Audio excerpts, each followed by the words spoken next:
Yo, what's going on, YouTube? It's your boy Alex Thomas here, and we're back with another episode of Nerd Talk. I'm here with my colleague Tyler, aka Mind of a Nerd. What is going on, my guy? Not much, man. It feels good to, in the weird way, to not be doing a watch along. You feel like I you've feel been like we've watching been us for doing like 2 months. It's been a while since it's been us two. Yeah. AJ's missed, but it's been a while since it's just me and you. Yeah, I'm feeling good, man. Had a nice breezy, cool day. I'm hyped. I'm hyped for tonight. Yeah, we got a very interesting show today. Obviously, the big title we got is we're going to be talking about the Marvel spoiler review, talking about the Marvels deep in depth and what our thoughts was on that. We got a big day today because a lot of news dropped and some trailers dropped. So we got a lot of stuff to talk about. Hope you guys are ready for this. If you guys are new to the channel, please hit that like button, please subscribe for more. We're trying to hit 100 subscribers. Let's see. We're trying to hit it by the end of the year, but if that doesn't happen, we'll be okay. So yeah, let's go ahead and move on to our first topic of the day. Starting up with some light. We got a new Terminator anime announced for Netflix. It looks like every single movie or property is getting the anime treatment. Is John Wick getting the anime too, if I'm not mistaken? Mm-hmm. So I guess this is a way for them to keep a property relevant, and also with anime, they could do a lot of different stuff with anime, a lot of more creative choices with anime.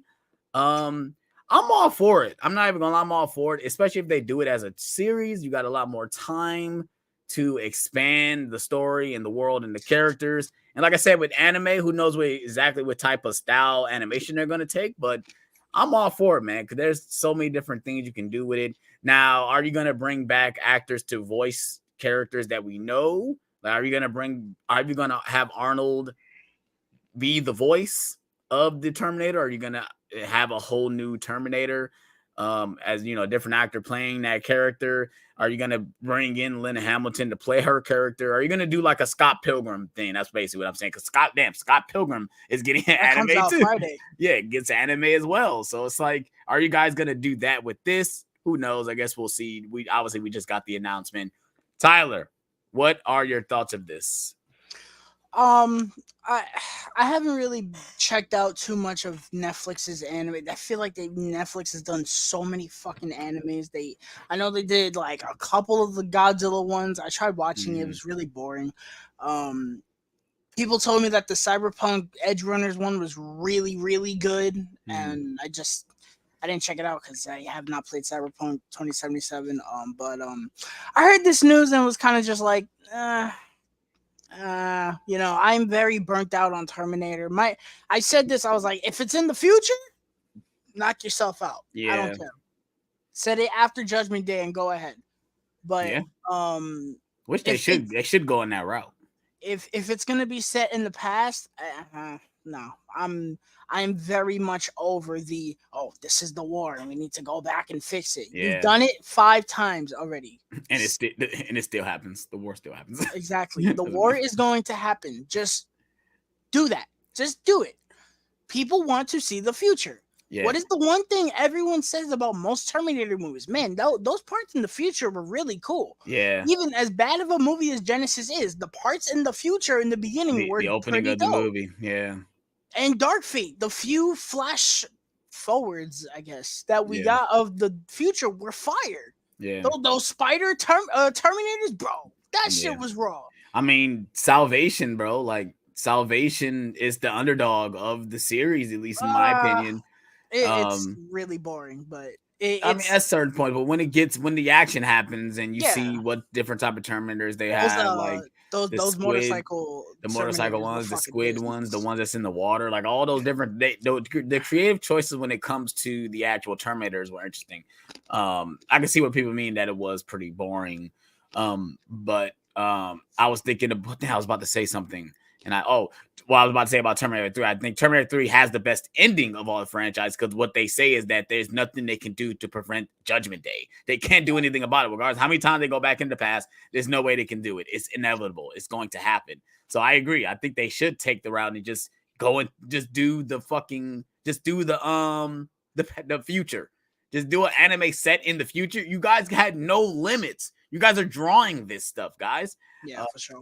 I agree. I'm definitely with that. And if they do take that direction, I'm good. Because then you don't have to worry about like casting Arnold or anybody to voice it, because you're not going to voice the Terminators. You just need to voice the human characters that are fighting the machines. That's all you have to worry about, which is awesome. So yeah, I'm all for it. I love the Terminator franchise. I'm obviously I do not like Genesis. I've watched Genesis and Dark Fate, but those are just nah. I kind of think of Terminator 1 and 2 is my franchise and it ends there. I like Terminator 3 for what it is. So yeah, I mean, I'm all for this. They'll see what direction they take. Hopefully James Cameron is somewhat involved. Who knows? But he probably will be. Executive producer, probably, just to put his name on it. Let me get a free paycheck. Let me just put my name on it. He'll say you have my consent, and then he'll get the credit. But Tyler, you got any more thoughts on this topic? All right, let's go ahead and move on. If you guys got any thoughts on this, let us know in the comment section below or in the chat. We would love to hear your thoughts. Let's move on to this news that literally just happened today. Pedro Pascal, you might know him as Mandalorian or Joel, or I know I feel like he's been in everything. But he's official. Well, I don't. Is it fine? Yeah, it is. It's official. Okay, because I know I was reading other articles saying he's close to signing. Nah, it's official. Things. So it is. He's officially Reed Richards in the MCU. So just think about that. What I heard articles saying he's not coming back for the next Mandalorian or something like that. Is that true too? But if you guys think about this, he will be Joel, Reed Richards, and Mandalorian at the same time, you guys. Well, he won't be Joel for long. Well, spoiler alert, you guys did not play Last of Us Part 2. Well, we don't know. Let's see what they do with season 2, which is almost about to start filming again. So. Yes, yes. The strike is over. Thank God, guys. Thank God. But yeah, I don't know how I feel about this. I love Pedro Pascal as an actor. I thought he was great as Joel. I love him as Mando. As Reed Richards, I don't know how I feel about this. He's going to have to be more lighthearted. I don't even think about it being lighthearted. It maybe is the age thing. Like, they're going older, which I guess you could say they kind of, with Tony Stark, he was kind of already in that age range too. But I figured they would want to go a little bit younger for Reed Richards. Like at least because how old is Pedro Pascal? He's about to hit his 50s, right? Yeah. So I would think they would at least get someone that's in their 30s. See, this is exactly how I felt when they announced Carl Urban as Johnny Cage. I was like, see, that's different though. I don't think I felt the same way. I was like, I feel like he's too old for that. Unless he's just going to be in this one movie. They could do that too. I'm not saying they're gonna kill him off, but like that maybe he's just gonna be in this one movie and that's it. I don't know how I feel about this. Like I said, I'm all for it, I guess, but it's just the direction they're taking. I guess we'll have to see how the rest of the cast is. That's how I feel about it. Who's going to play? Obviously, Sue Storm, Johnny, fucking shit, Blaze. Johnny's. No, not Blaze. Johnny Storm. No, Storm. There's too many damn Johnnies. Yeah, Johnny Storm and I'm gonna just say the Thing. I can't even think of his name, but Ben. Yeah, we have to see who plays the rest of the cast. But go ahead, Tyler. I know you got some things to say about this. I mean, you pretty much hit the nail on the head. I like the idea. It's just I would need to see. I need to see him in costume. I need to see who's playing the others to see if I could be like, I don't. Is he gonna have good chemistry? Now, what would be crazy is if they got the person who plays what the hell is her name from Mandalorian? Dude, what the fuck is her name from Mandalorian? Katie Sackhoff? Yes, her. If they got her for Sue Storm, that would be nuts. That would be awesome, though.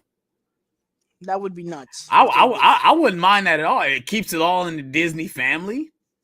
I mean, they have good chemistry that's what together. People said. They were like, "Oh, it's a safe choice." I was like, You know how these Is it people though? I operate, mean, bro. and exactly. You just took that name, that head, this thing You right out know, of my once head. you get in with the mouse, you win the clubhouse, bro. Yeah, and they're gonna shuffle you around to every project. If you're good for this, and they can, if you actually pass the test that you can play this character, you're in. You know, I mean, they've been shuffling from Star Wars to Marvel in almost all these projects. So if you have been in a Star Wars movie, you will be in a Marvel movie or a Marvel project, hands down. But yeah, I mean, like I said, I guess we'll have to see which direction they take with this. Now, are they going to go in the direction that the Fantastic Four has been stuck somewhere and then they're getting shipped into the present day? Because for Reed Richards to be as old as how Pedro Pascal is, that means he's been around for a long time and all these events have happened. He's one of the smartest people in the universe. It's like, where has he been all this time? So I guess we'll have to see whether or not which direction they take. I'm a little upset that they didn't just went ahead and just brought back fucking what's his name? He was in Multiverse of Madness. John Krasinski. Yeah, like why didn't they just do that? Like just why didn't they just do it? I He know probably he didn't already wanna do showed it. up. Yeah, I don't. I just feel like that. I think what really made. I feel like they fucked up. I feel like that was the perfect choice, bro. I'm sorry. I feel like what happened was he wasn't gonna do it if Emily Blunt didn't want to be Sue. And I don't think she wanted to do it. Man, it's upsetting, bro. Because I would love to see her as Sue Storm. I think she would be awesome. Because Emily Blunt's not stupid, bro. Just look at what they're doing to fucking Charlize Theron, bro. Yeah. They had this woman in a 5-second post credit scene. We haven't seen her in a year. Yeah. And no mention of her. Yeah. She's not dumb. She probably saw that and was like, nah, bro. Y'all could have that. Yeah. Yeah. Yeah. I mean, I don't know, man.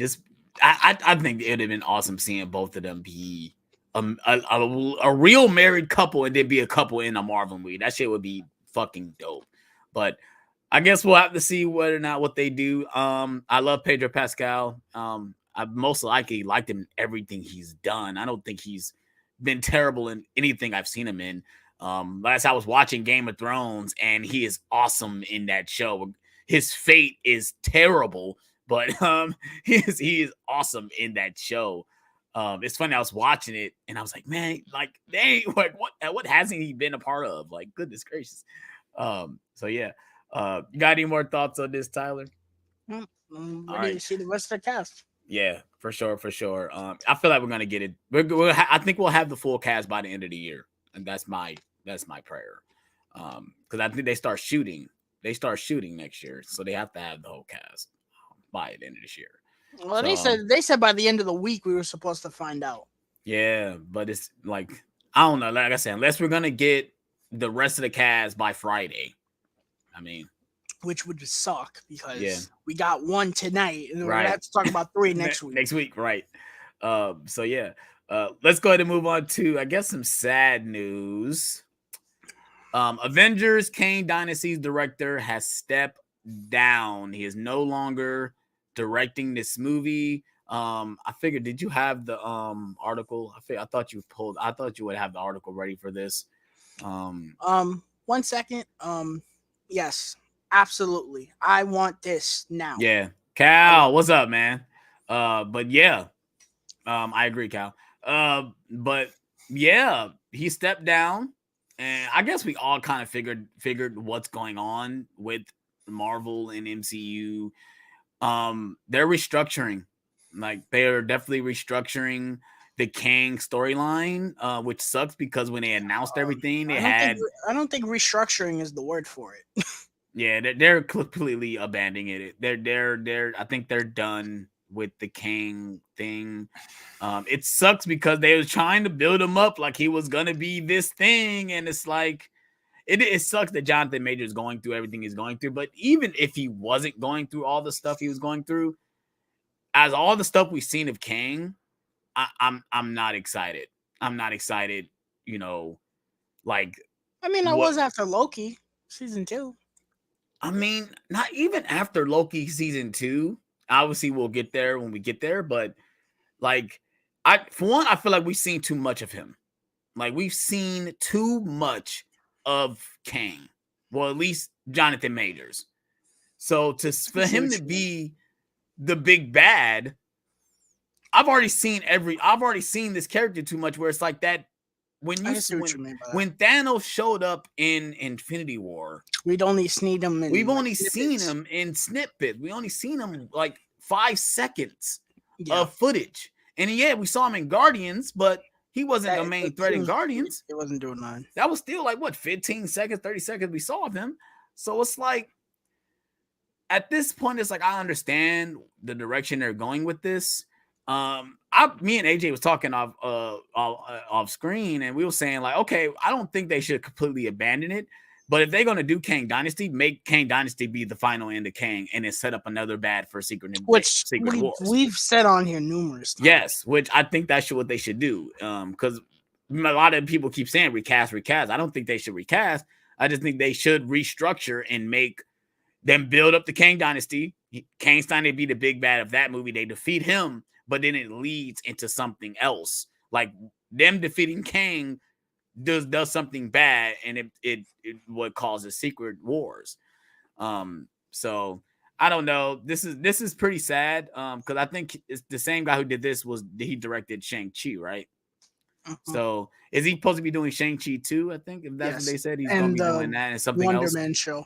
Right. So he's off doing other projects. So it's cool that he still got a job with Marvel. He's just not doing a big thing like this, which we'll see whether or not they call up them brothers that made 2 of the highest grossing movies of all time. Was like, hey, you guys think you guys can step in, but I guess we'll see.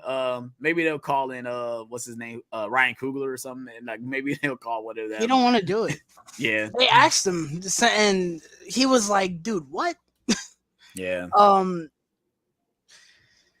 So it's funny that this news came out because I opened Twitter today and someone said, "Oh, rumor going around is that Marvel's looking to change the title of Kang's Dynasty to the Eternal War." Yeah. And I was like, well, that's weird. I was like, okay. And then this news came out and I was like, oh, that's definitely happening. Mm-hmm. There's no way. You know, I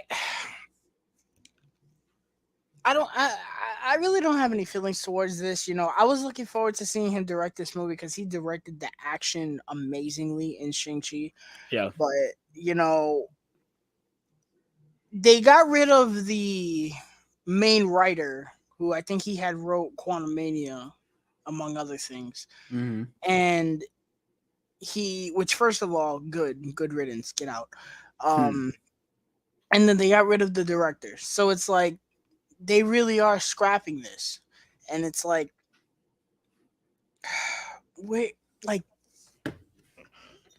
oh, it's so weird. It's like, where do you go? You know, like, I don't know. Part of me just wants them to go the phase 1 route and just do a whole bunch of shit leading up to one Avengers movie and not 2. Right. Thing is, I don't see them just scrapping a whole Avengers movie. No, they're not going to do that. They're not going to do that. And it's like we said, if they go do another Avengers movie, like maybe they should make it Young Avengers. Like make that the next one. Like set up. We'll talk about that later, clearly. But we know what's happening. But like make that the next thing then. Like if you guys don't want to focus on Kang anymore, like maybe they shouldn't have like tried to say, oh, we're setting it to another big bad. Why not just keep it ground level and just start, you know, doing like I said, do phase 1, like set up all these new characters. All we got to build up to this thing, you know, like or make Kang like a Loki level villain. Don't make him like a world build, like a big thing, you know. I don't know. It's I don't know. You know, I saw the news and I was like, well, they're leaning more towards scrapping it altogether, you know.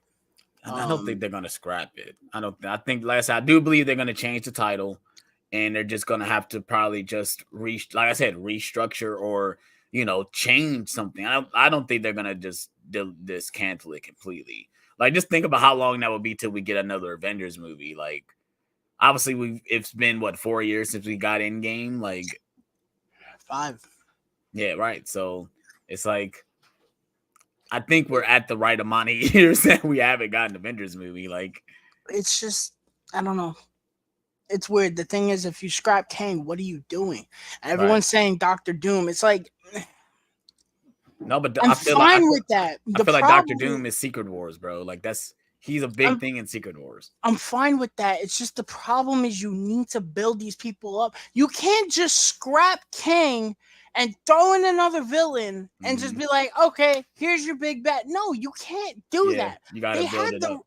they had the right mindset with building up Kang. The problem is we saw him so much, Yeah, and everyone keeps saying it, which is right. Why the fuck was he the first of all, Quantum Mania shouldn't even exist, period. That movie is an absolute waste of space in the MCU.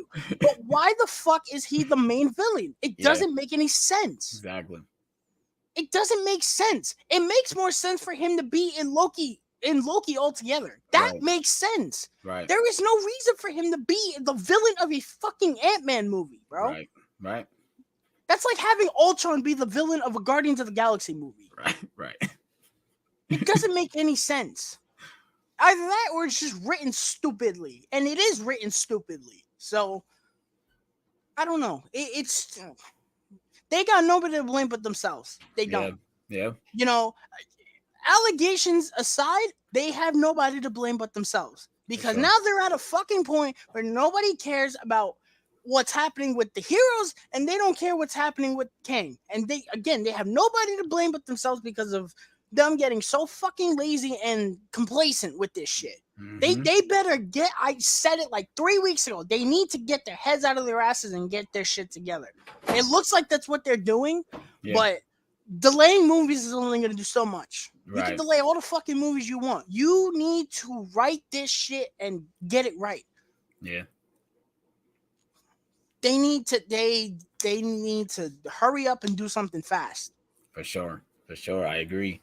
And the other thing that I was thinking about today is they've got all this shit, because I was watching Sean Chandler talking about, he was like, there's so many projects that they have not even started filming or whatever. And I was like, bro, they should take every single project that is not framed a single piece of footage, scrap it, throw it away. Armor Wars has been announced for 3 years, and it's gone from a TV show to a movie to God knows, I don't even know what the fuck it is. I think it's back to Disney Plus again. Just throw it away because nobody cares. Just throw it away.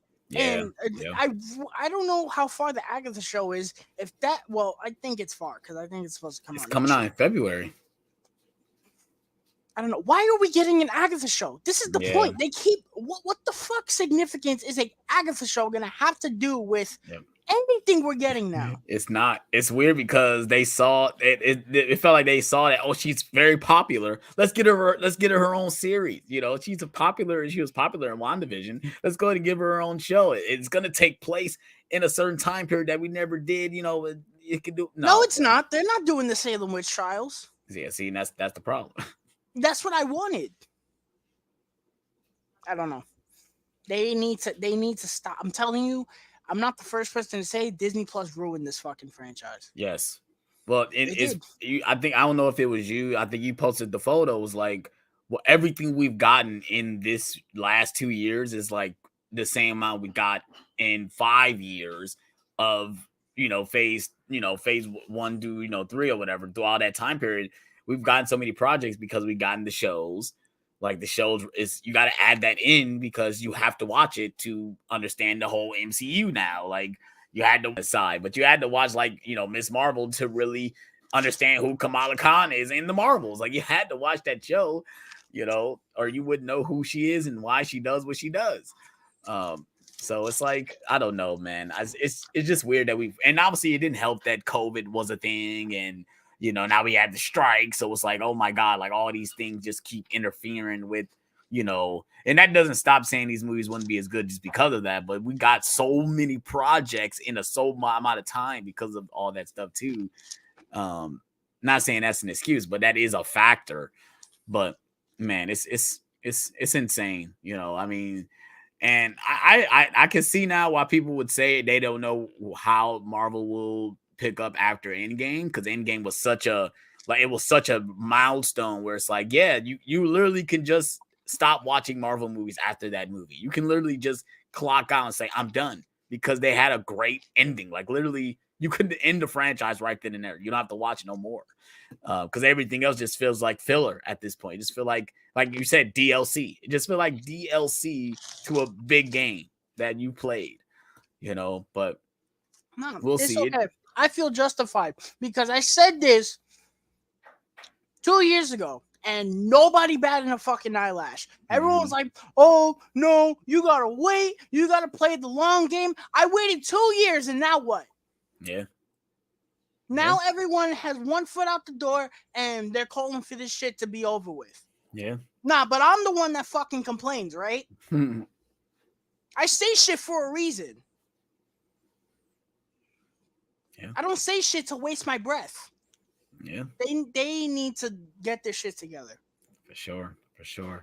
So you got any more thoughts on this topic? This kind of went a whole like different route, but I figured we was gonna talk once we got into like this Marvel news. I knew that was gonna happen. But all right, let's go ahead and move on. Excuse me, to our next topic. And we got a new teaser trailer for the Avatar: The Last Airbender Netflix series that is coming out in February. It's coming out in February. Yeah. And a lot of February stuff today. Huh? Yeah, because I think Madam Web is also coming out in February too. It looks good. I thought it was good. I've watched episodes. I haven't watched the full series. And what I've seen from clips from the show, it looks like, whoever made it looks like they know what they're doing. All you guys got to do is be better than the M. Night Shyamalan one, and you guys already won. Like, just be better than that movie, and you guys are okay. So far, everyone looks like their characters. The visuals look good. Obviously, it's only like a minute and like 53 seconds, or like a minute and like 40 seconds of footage, but it looked good. I mean, I don't know if I'm gonna watch the show. Maybe I will, maybe I won't. I want to watch I feel like I want to watch the animated show before I watch this, because I don't know. I know the characters, but I don't know the characters. So I thought the trailer looked good. All right. Well, it's I kind of like the fact that we got someone who hasn't watched the show, and me. I love this show. This show looks absolutely fucking outstanding. I was hesitant to say it. This show looks fucking perfect. Literally perfect. Every single element looks on point and perfect. The visuals are amazing. The CGI is on point.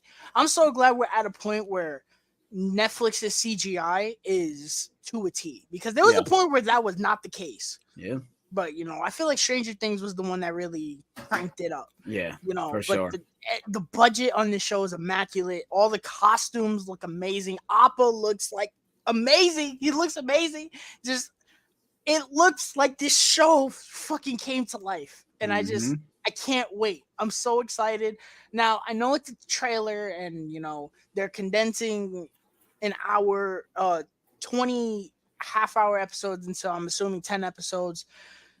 Please just do it right, bro. Please just do it right, Do it right. Give us 4 great seasons of television.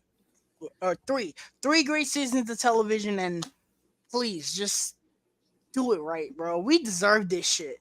Yeah, it is weird because you would think something like this would already be a thing. Obviously, like I said, we got the M. Night Shyamalan movie, which we don't talk about, but you would think something as popular as Avatar: The Last Airbender would already be a thing.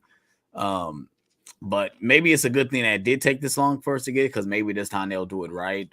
And I think making it a series is better than making it a movie, because you have more time to spend with the characters. You got more time to expand the story and all this stuff. And I mean, I'll call one thing. I just love that the title is the same as the animated, like the actual title itself, like the font of the sound. Like, oh, that's pretty nice that they did that little touch as well. So yeah, I feel like I probably will, since it's coming out in February. I mean, I think within that January time, there's really nothing really to do. Maybe I will catch up on the animated show and actually watch it. At least do the first season at least. Yeah. because I feel like at least this first season is going, because it's so far it's probably going to get renewed for multiple seasons, especially if this is. Dude, I'm telling you, you watch that first season, you're gonna be like, bro, I'm watching the other 2 seasons. Yeah, bro. yeah, I feel that. So I mean, I got a lot of stuff I need to catch up on. This is one being, which, like I said, I was watching episodes. I just never watched a full season of this show. So yeah. I'm just happy it does look good, man. Like like I said, here's hoping that they actually do stick the landing with this show. So yeah. Got any more thoughts on this? That was pretty quick, but any more thoughts? All right, let's go ahead and move on to another trailer, another teaser trailer for Inside Out 2. It's crazy that the first Inside Out came out, 2015? Yeah. Wow. Which makes sense. It's Pixar. It takes a long time to make these movies. But Inside Out is one of the best Pixar movies in the last 10 years. So, yeah, I'm very happy it's getting a sequel. The fact that we're not about to start going into more emotions that, I guess she's going to be a teenager, right? Like, I think she was a kid. Now she's about to be a teenager. So she's about to get all these extra emotions like anxiety, I'm guessing stress, I'm guessing like there's other, obviously I've seen a little, like at the end they show like all the different emotions that we're supposed to be getting. I wonder who's going to play all these emotions. I need to look at the cast list. Well, Maya Hawke is anxiety. Okay, I know nice, awesome. So yeah, I mean, I'm looking forward to this. Hopefully it's another like tearjerker, unexpected tearjerker. Because when I watched that first movie, it caught me off guard when the tears start flowing at a certain part. Like I said, I won't spoil it if you guys haven't seen Inside Out. But I'm excited for this, man. Actually, I want to buy this on 4K. I want to see how this movie looks on 4K. Now thinking about it, because the movie looks gorgeous, color wise and animation wise. I love the animation of this particular movie too. So yeah, I thought the trailer was nice. I thought it was good. Pixar's been kind of in a downward spiral. Yes. The past shit since Disney Plus, bro. At this point, since Disney Plus, Soul was really good, but yeah, no, since Luca, because I like Luca actually. I forgot that was Pixar. I thought that was Disney Animation. Because it's so different. That's why the animation, while really good, it looked really different. Well, Onward was good. No, that was before those. But yeah, Onward was good though. That was before I COVID. forget that movie exists because it came out before COVID. Right. But like, I fucking hated. I didn't hate. I was really disappointed with Lightyear. Lightyear, yeah. I like Lightyear, but I could see why people was disappointed. And Turning Red was just god awful to me. Mm-hmm. That might be my least favorite Pixar movie right now, to be honest. Yes, over Cars 2, because I have nostalgia for Cars 2, even though I acknowledge that movie's not that good. But and then we haven't gotten anything since then, right? I feel like we did. Turning Red. Damn, that's bad. See, that's bad when we can't remember what. No, I think Turning Red was the last one. Okay, maybe I'm thinking Disney animation then. Because I know the last Disney animated movie we had was Strange World, which see that's what I was thinking about. But yeah, that's not Pixar. That's the one I was thinking about. So yeah, Turning Red was really bad. So I was not, and then the new one that was coming out, Elio, looked atrocious. Because Wish is Disney animation. Yeah. Elio looked atrocious. So when they said, "Oh, we're delaying that a whole couple months because of the strike," they were like, "Oh, Inside Out is next." I was like, "Oh, okay," And then we got the trailer. I didn't really know what to expect. I was like, the sequel to Inside Out. The concept is there. Like, this could be really, really fun. Yeah. I watched the trailer and I was like, this looks so cute. It does. No, like when they go, it's funny because I'm like, oh, they about to go in and remodel the whole thing. No, they just put a new console and everything else is destroyed. I'm like, well, they didn't do anything. Like, what the hell? You see anger in his little boxers and all that. And I like, they're like, who's making the console orange? And they're like, and Anxiety's like, oh, my bad. But yeah, it looks really. It was man. If anyone knows how to do a fucking teaser, it's Disney. For sure. They'll make that shit a minute and call it a day. For sure. And then that's it. You won't get nothing for almost 5 months, 5 or 6 months. Yeah, right. But yeah, this looks really cute. I'm excited for the potential. There's so much potential for this movie. Yeah, I'm still mad, and I said it before. I'm saying it again. I'm mad we're not getting. Well, no, we don't know, but as of right now, it doesn't look like we're getting a emo emotion. I think that could have been hilarious if you did it right. yeah. But Especially for a teenage girl. yeah, but regardless, it looks like a lot of fun. I'm really hoping this is the one where I'm like, yes, Pixar, you Yeah, can come be on. good. Yeah, and Uh, it's weird because obviously it's another sequel, but at least it's a sequel to something that was good. Like Inside Out was one of those projects where I remember I saw it when I heard about it, I'm like, I don't know how I feel about this, but watching it, I'm like, oh yeah, this is a charming I movie. remember when they first released the trailer, I was like, I don't really Hmm. think this looks good. Yeah, I remember exactly, saying that. And then I exactly. remember people were like, "Oh, this movie was like top tier Disney." I was like, Right, "Really?" right. But yeah, it looks really cute. I'm excited for it. It goes without saying, the animation looks really good. Yeah, for sure, for Well, sure. no, I do need to say that because the animation for Wish looks fucking atrocious. Right, But but yeah, it looks good. That's Disney animation. Mm-hmm. It's not Pixar. So yeah. Um, any more thoughts on the trailer? Nope. All right, let's go ahead and move on to another trailer, which probably me and Tyler are about to destroy because it's Madam Web, you guys. We're getting a Madam Web movie from Sony. Just think about that, you guys. We're getting a Madam Web movie. If anyone in the chat knows who Madam Web is, let me know because I didn't know who Madam Web was before. The only way I knew her was from the animated Spider-Man Alex. show. Am I frozen? Oh man. Can you hear me? Yes, he's back. Was I frozen? Yes. Oh, I'm sorry. Sony knew you were gonna talk shit. They were like, "No, Yeah. shut him up." But like, yo, we're getting a Madam Web show, and the only way I know Madam Web from, and obviously I know she's a Spider-Man related character, but the only first time I saw her was in the Spider-Man animated show, and she's an old woman that is sitting on a like spider throne, and that's all she is. She's like the center of the Spider-Verse, right? Right. So I'm watching this trailer and I'm like, so she's going to be a person that can see the future, and she saves these three girls because they're potentially supposed to be spider-like characters, and this guy is trying to kill them for that reason. And I just don't know, bro. I just don't Predicted the understand. whole movie. That's what the movie is about, and I just don't know, bro. Like, what the hell, Sony? I get you guys can't do Spider-Man movies. I get it because Marvel has those rights. But why are we getting these projects?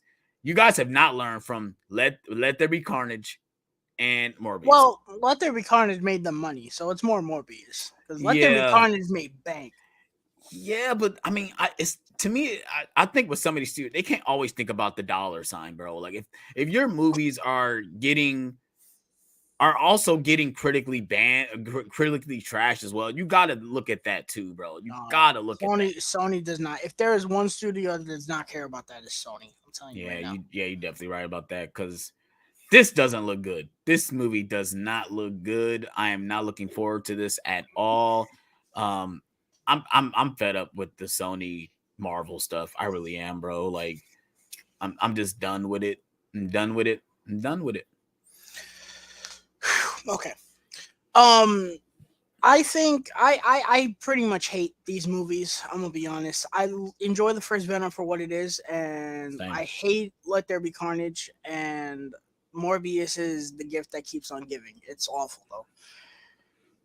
I think Craven looks fucking atrocious, but it looks entertainingly bad, and it looks like an actual movie. I didn't know what to expect with this because we hadn't heard much about this. We'd only seen set photos leak, and it was a Madam Web movie. I had no idea what to expect. I thought the same thing. I was like, Madam Web is the most minuscule character in Spider-Man lore. Why is she getting a movie? Yep. Whatever. You guys should have just made the anime movie at this point. Yeah, right.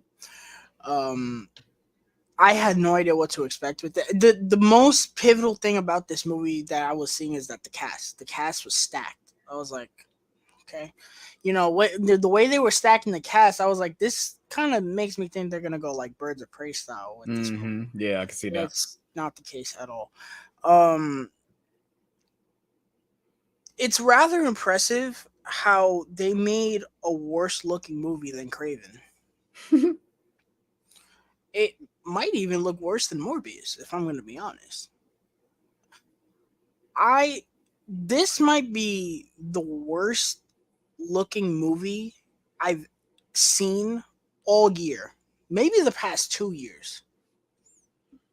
This looks like a fucking abomination. Everything in this movie looks awful. I will say that the cast looks okay. They look like they are trying somehow. Beyond that, this movie looks like a fucking disaster. Yeah. The story looks like it is a mess. The tone is all over the place. Yeah. You go from horror vibes to them cracking jokes. The CGI is fucking abysmal everywhere. The costumes are atrocious. Yeah. They've got this Ezekiel character. I don't know who this is, nor do I care. They had this Ezekiel character in this Spider-Man type suit, and it looks like fucking dog shit. And it looks legitimately like you don't know what this is, but for those who don't know, this legit looks like Spider-Man Lotus. That's what this looks like to me. The budget for this movie had to have been like $20. It looks so fucking cheap. It legit looks like a fan movie. It does not look real. I don't know what the hell happened, but I don't know if it's the way the trailer is cut. Yeah, it's the way the trailer is cut. It's funny because they released a behind the scenes thing. I didn't watch it. And it opens up with Dakota Johnson. She's like, "Oh, I've always been a fan of this character." I'm like, "You were actually a fan of this character?" Like, wait, what? You were always fascinated with Madam Web? I'm like, what? You're the only person probably in the world that said that. Like, who's actually infatuated with Madam Web, bro? Like, what? And again, back to the story, it just looks like it's a mess. They've got like she apparently Madam Web is a clairvoyant, fine, and she's having like Final Destination fucking visions. Yeah, she had premonitions. I was like, what is this? Is oh my god! It looks like it's just all over the place, and I'm watching the trailer. And I'm sitting there like this watching it, and when it ends, I just let out the only like, bro, come on, bro. I don't know. I was watching Halloween 5 with AJ that day. I did my Halloween binge, and when it ends, he rates it on Letterboxd, and he says, "You have to actually try to make this movie this bad." Yeah, and that's how I feel with this trailer. People had to try to make this look as bad as it does. Yeah. I don't know. I was watching it and I was like, this movie looks like it will have no effect on anything. Yeah. And that's the thing. Like, I understand you want to make a movie, but like if it's not going to bring anything to me or anything to my life, like, and like I said, this is not me trying to bash this movie. I know it's really hard to make movies, but like, why this one in particular? Like, I just don't understand. I just don't get it. This is the first, even with Let There Be Carnage, I said I wasn't going to watch it, and I watched it out of morbid curiosity in the theater. This, I promise you, I'm not seeing this in the theater. Yeah, I'm not seeing this, bro. There is not a because with Venom, I was like, you got Venom, you got Carnage, you got the silly over-the-top action, maybe it could be good. I have zero faith in this movie. Yeah. Zero faith in this movie. Not a single fucking thing in this trailer gravitated me at all. Not the tone, not the horror, not the costumes, not the effect, nothing. Not a single fucking thing. I watched this trailer and I was like, this looks like the slot for the worst movie of 2024 is being held captive right now because of this movie. And I would be shocked if this movie ends up being at least a three star movie. Yep. I would be floored. Yeah, for sure. I mean, if anything, I hope that happens because, hey, the best thing that can happen is a movie could look like a piece of shit and then it ends up being really good. Right. Edge of Tomorrow was like that. But that was terrible marketing for that one. Yeah. I think for the like I said, Sony always, not saying they always hit with their trailers, but at least we get some fascinating stuff with their trailers. I found nothing fascinating about anything I was watching with this movie. I had the only part I chuckled at is when she threw the rock at her and she was like, "Oh, I thought you could see the future," and she was like, "That's not how it works." I was like, right. That was pretty funny. But beyond that, nothing. They absolutely just fucking flat. Yeah. But hey, this is what Sony wants to do. This is where they want to throw their money. Yeah, man. I guess I can't wait for this movie to make less than the Marvels the opening weekend, and I don't even know how that's possible. Yeah. I guess we'll have to wait and see. I'm done about this. I'm sorry, guys, but yeah. Let's go ahead and move on to our next topic, and it's another trailer. Like, goodness gracious, another trailer. What If season 2, you guys? Coming out in December, which I did not expect for it to come out in December. So I guess we are getting another Marvel project. It's a TV show, obviously coming out on Disney Plus. If you guys have not watched What If season 1, definitely go check it out because it's probably one of the best things Marvel have done on Disney Plus, and no one really talks about it. We did a spoiler talk talking about way back when, but we did it. And now we're getting season 2, and I only watched it once, which I should have just watched it multiple times to get all the different clips from everything that's happening in the show, because it felt like this season is about to go bonkers with all the what ifs and, character swapping and, different scenarios that could have happened in the MCU and the Marvel in general.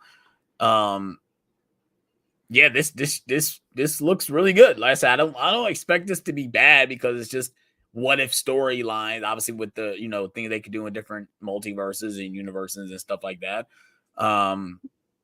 It looks very intriguing. Obviously, I love that it ended with like a Christmas theme thing, because I guess it's starting at a certain time. It's like I guess they doing like a 9-day special thing or something like that for it. But yeah, I mean, it looks dope. I mean, obviously the animation is still spot on like it is from the first season. Obviously, we're getting certain actors come back, like Benedict Cumberbatch, Jeffrey Wright, and all them coming back to reprise their roles in the show. But yeah, I figured you got some stuff you want to say, situation you want to talk about. So I only watched the trailer once, but I should have watched it multiple times. So I'm trying to remember everything in my head. Everything was so conjointed together. So, but go ahead, Tyler. I am a very avid defender of What If season. I remember watching that show and everyone was like, "This is garbage," and I'm like, what are you people talking about? I loved What If. Even I think everyone shit on the Killmonger episode. I even liked the Killmonger episode for what it was. That was probably my least favorite episode, but I liked it. It was probably mine too, but I still liked it. Yeah. I was actually, I know a lot of people are like, "Oh, just get rid of What If season 2. Who cares if we kill What If season 2, whatever." I care because I think What If is one of the more fun shows that we have fun projects that we have in the MCU. Mm-hmm. I thought this looked awesome.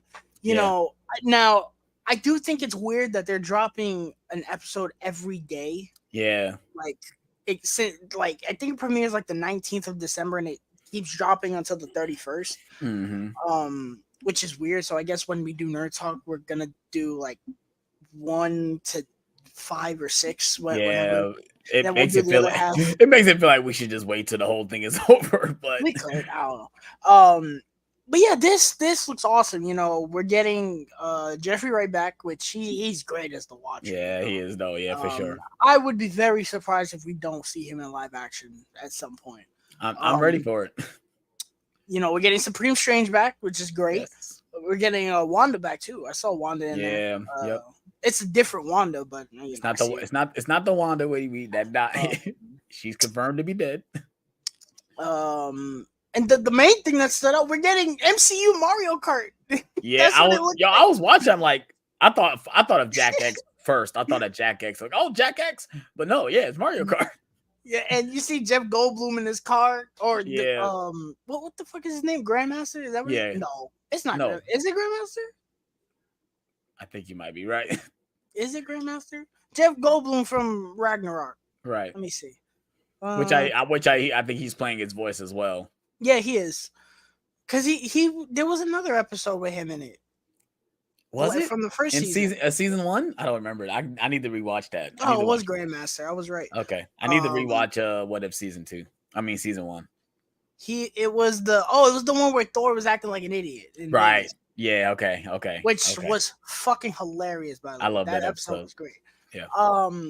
But yeah, it looks like so much fun. I know some of the list. It was weird. People kept leaking lists, and they kept changing every time they leaked. Mm-hmm. But for some reason, there was one that was a constant, and it was Happy Hogan Saves Christmas. Yeah, and that's the one at the end of the trailer. The Die Hard one. Yeah, which it has potential to be good. I just, even in animation, fucking Darcy, I swear to God, she's so annoying, bro. Yeah. But I love that Happy's getting his own one. I love Happy. He is one of my comfort characters in the MCU. Facts. But we're getting that one, which I'm excited to see. Which I hope they drop that one on Christmas. If they don't drop that one on Christmas, I feel like that one's going to be the Christmas episode. I know there's one that it's like, what if the Avengers assembled in 1602, which I think that's going to be really cool. There's one where it's like, what if it's either what if Nebula or Star-Lord attacked the Avengers or something. I can't remember which one it was. It was one or the other, but there was that one. I'm excited. Like I said, the animation looks crisp. I know a lot of people didn't like the animation the first time. I like the animation. Yeah, it took some getting used to, but I like the animation. I'm glad that they kept it this time around. I don't think we're getting another zombies episode. No, I thought they were making its own thing. That's what I thought. They still are. I don't know what's going on. I think it's at this point they should just wait. If they were going to do it, spooky season would have the best time to do it. But now it's like you all guys might as well just delay it till next Halloween. I think they were working on What If, so that might be next, which would make sense. If it is, just wait till next October. Don't release it time in October because of zombies. What I'm excited to see with What If is the new heroes, if we get any. I think I saw Cassie in there somewhere. Yeah, I think I saw Cassie. I think obviously we're gonna get. I saw Shang-Chi too, because I saw the rings. Yep. I'm excited. I feel like it's gonna be nice to just get this and to just not care at all and just be like, let's watch some stupid shit for 30 minutes. Yep. Let's just watch some Elseworld stuff. Yeah, I'm very excited. Like I said, but what if is kind of a comfort show for me, because it's like, what if we get all this wacky stuff? Right. And there was one where I think Killmonger is back as Black Panther. Yeah, I saw that. Yep. I saw a clip of that too. It's got to be a different one, right? Yeah, because the way the season 1 ends, that doesn't make sense. But I don't know, they took that away from him. Yeah, because even Superior Strange is back, and it's like Supreme Strange. Yeah, Supreme Strange is back, so something must have happened. So I guess we'll just have to wait to see how season 2 opens, because they gotta tell us the events of season 1. I kind of hope that they kind of keep that storyline going. Yeah, I think that's really cool that they did all those multiverse stuff and it came together as one. Yeah, that was pretty neat. It was like the Avengers. It's like the Avengers. I just hope that they don't get too carried away with it. And I also hope they know that there's a zombie Thanos with an Infinity Gauntlet out there. Yeah, the fact that one's left in the open and nothing has been said about that thing is like, that's why I feel like that should be in Marvel Zombie. I feel like they're gonna do Marvel Zombie. That's where you take that story and make its own thing, because that's insane that a zombie Thanos has the fucking Infinity Gauntlet. You would think the Watcher would tell them that, be like, by the way, there's a zombie Thanos over there with all 6 Infinity Stones, and y'all should go take care of that. Like, imagine zombie Thanos is just like, right. But it's crazy, like the way the stones work. I don't think is that he snapped his fingers and everybody disappeared, because the reason why Thanos did that, because that's what he was thinking. Yeah, That's what he was thinking. So if he thinks of something else, if he snap his fingers, anything can happen. So it's I guess like, he'd be okay because zombies don't have brains. right, right. He'd be okay. But yeah, I'm looking forward to this. For sure, for sure. Like I said, I think we said it earlier, or we said it off camera. I didn't expect this to come out because when you text me, I said, "Wait, what is season 2? Got a trailer? Wait, what?" And then I see everybody reacted to it. I'm like, "Damn, I could have did some reactions today." But Yeah, if I was in class, I was like, "Fuck." yeah, I could have did some reactions today. But it is what it is. So yeah. What if season 2 trailer? Let me know if you guys thought about it. Let's go ahead and move on to one of our big topics of the day, and it is Loki season 2 finale, the review. We're gonna give you guys our thoughts on it, and right off the bat, I fucking love this show. This show has overtaken WandaVision because WandaVision was my favorite show. After the end of this season, Loki has taken it. Loki has taken over my favorite Marvel Disney Plus show, and it deserves it. The way this season ends, chef's kiss, guys. Chef kiss. Tom Hiddleston is one of the best MCU actors of all time. Loki is one of the best MCU characters, let alone villains of all time. And if this ends his arc, I am satisfied. If we don't ever see Loki ever again from 2011 till 2023, just think about that, guys. 2011 to 2023, he has been this character, and I'm satisfied with his ending. He has one of the best arcs in the MCU, and this show is amazing. I fucking love this show. I loved everything to do with Loki and the cast of characters he's with Obi, Mobius, Sylvie, everyone. I loved every single minute of it. I remember I was watching it, and when I was watching it, my video started to freeze. I was getting pissed because I'm like, no, what the hell is going on? I'm trying to watch this show. And oh man, the conclusion, bro. The conclusion of this season. Oh man, when Loki steps out on that podium and just his horns come out, I'm like, yes. Oh man, I fucking love this show, bro. But go ahead, Ty. Yeah, I would have to watch season 1 again to determine if this is my favorite show now. WandaVision means that much to me. Yeah. I've watched that show I think 3 times in its completion. Nice. I did it once when it came out, then once with my mom, and then I think once before Multiverse of Madness came out. Mm-hmm. Yeah, this season was a fucking masterclass. Yes. I really had no faith in it walking in because, like I said, I don't really care for the first season like that. So I was like, okay, but it did look good. So I was like, let's give it a chance. And just each week, it just kept proving me wrong, which people don't think, but I like being proven wrong.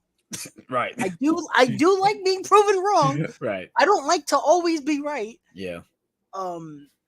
And by week 5, I was like, dude, they can't do anything by week 6 to change my mind. And they did not. They just solidified it even more. Yes. This season is probably the best thing we've had since Endgame. I would say it is the best thing since Endgame. Yes, over No Way Home. Yeah, I was about to say over No Way Home. Yeah. I would say it's better than No Way Home because No Way Home, while I like No Way Home a lot, it's riding that nostalgia train. Yeah. Loki is its own original thing from both seasons. Yep. And I agree. I agree with that. I gotta give credit where credit is due. Loki is saving MCU right now. Loki is literally keeping MCU alive right now. Barely. It's doing it's on life support. From Catching Fire, it's where she paints the paint on the mannequin. That's what Loki's doing right now to the MCU.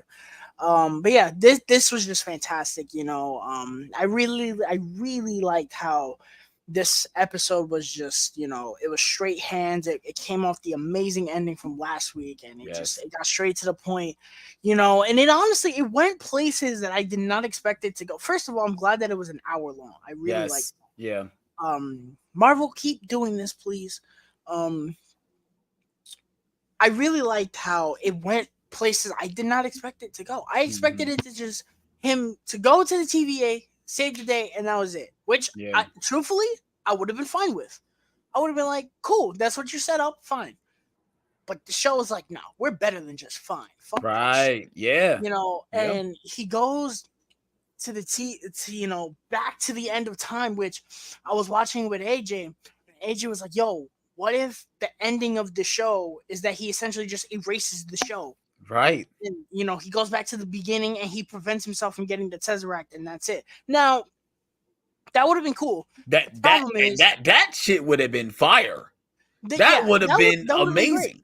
The problem is, though, when you do that, then it's like, well, if What's he the didn't point? get the Tesseract, then What's the point? in the end game, they wouldn't have had to. No, I wouldn't have said that because I was still okay with that. My thing was, if you didn't have that happen, then in end game, it's kind of like, well, then they don't go back to 1970, whatever they get the PIM particles and that's why I'm glad that the, I guess, cutoff point, if you will, is when he meets Mobius. Mm-hmm. Yeah. But it was just so emotional and amazing, and I like that the TVA is still a thing. For those who don't know, the TVA is going to play a big part in Deadpool 3, which I'm very interested in how we do, which I'm actually surprised we did not get a tease for Deadpool 3 in this finale. Because they are supposed to, it's not even like, oh, they're going to show up. No, they're supposed to be the plot of that movie, so I fully expected a Deadpool 3 tease somewhere. We didn't get it, which I was like, even a post-credit scene. Like we didn't. Yeah. I was watching. I'm like, oh, maybe there's a scene because it's the final episode, so maybe we might get a tease for something next. And no, we didn't get anything. I'm like, oh, I guess they either they didn't know what to do, or maybe they didn't have anything to show. I don't know. But it was just it was a great season. It was a great season of television. I would go as far as to say this is the best season of Disney television easily. Yeah. I don't know if it's the best show because of the first season, but as a season of television, it was probably the best. Every single episode was a banger. Not a single episode felt like filler, and every single episode developed on the other one. You cannot ask for more than that from a season of television. Yeah, I mean, I love, for one, like I love the way this show opened with Loki having to keep going back, keep going back. Keep like, oh, I gotta go back, gotta faster. No, I need more time. So he goes back, and he's like, hold on, how long do I need to? How much do I need to know? How long is it gonna take me to know everything to figure this out? They say centuries, and he looks and says, okay. And then it says centuries ago, that was or centuries. I'm like, this nigga literally went centuries to learn everything, and then he comes back and he just knows everything, and it's just like he's like on top of everything. I'm like, bro, and then it still doesn't work. It's like, wait, what? I did all this for no reason. But to go back about my point earlier about Kang, now that we're talking about this, I feel like the Kang stuff is irrelevant because now Loki has broken everything. Loki himself is most likely more powerful than Kang. Who remains. He is, I or at least like the same level as him. I think that he is going to be he's at the center of time. I think that's what the ending is. He's at the center of time. Yeah. And I don't think he's going to be back in Kang's Dynasty.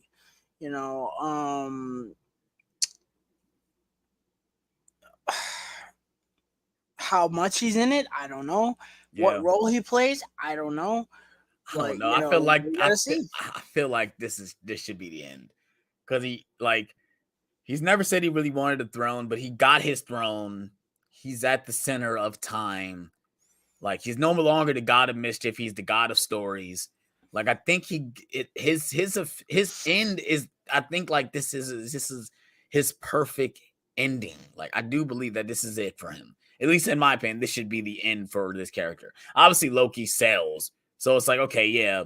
If he shows up in another proper project, it's like, oh, yeah, it's going to make the movie, more hype than what it is. But I just feel like this should be it. No more Loki show. Like, make it just 2 seasons, not 3 seasons. That's it. Like the TVA be the TVA, but Loki should be done. That's it.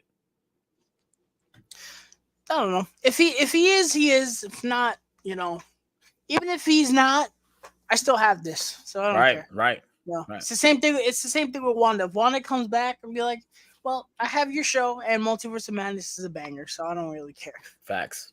You Which know, I've been in the mood to watch Multiverse of Madness. I've been in the mood to watch it. But yeah. You got any more thoughts on this show? no, Watch it. yeah, Watch it. watch That's it, what I say. Watch it. watch it for sure. It's I still need fantastic. to review the last 2 episodes. I don't know what I'm waiting for, but I need to get on that. Oh I'm yeah, for sure. behind. At least before the end of the year. Yeah, right. All right. So yeah, let's go ahead and move on to our main topic of the day. And of course, it is the Marvel spoiler talk, which I did not review it on my channel. I felt like I was a little behind to review it. So I just said, fuck it. I'm just gonna go ahead and give my thoughts on the spoiler talk on today's show. If you guys have not seen the Marvels, this is your warning. Spoilers. The title says spoiler talk. We're going to be talking about this movie from beginning to end, post-credit scenes, and everything. So this is your final warning. Spoiler alert.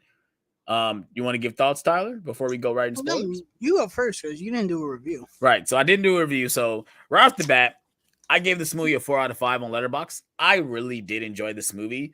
I went into this movie not really with high expectations. Obviously, you guys know my thoughts of Captain Marvel. I really wasn't excited to do the watch along, so I really wasn't that excited for this movie. Going back after watching this movie, it made me want to go back and watch the first movie. I'm not even gonna lie, or at least go back and rewatch it. You know, because I watched the opening, but I didn't finish it. But I really did enjoy this movie.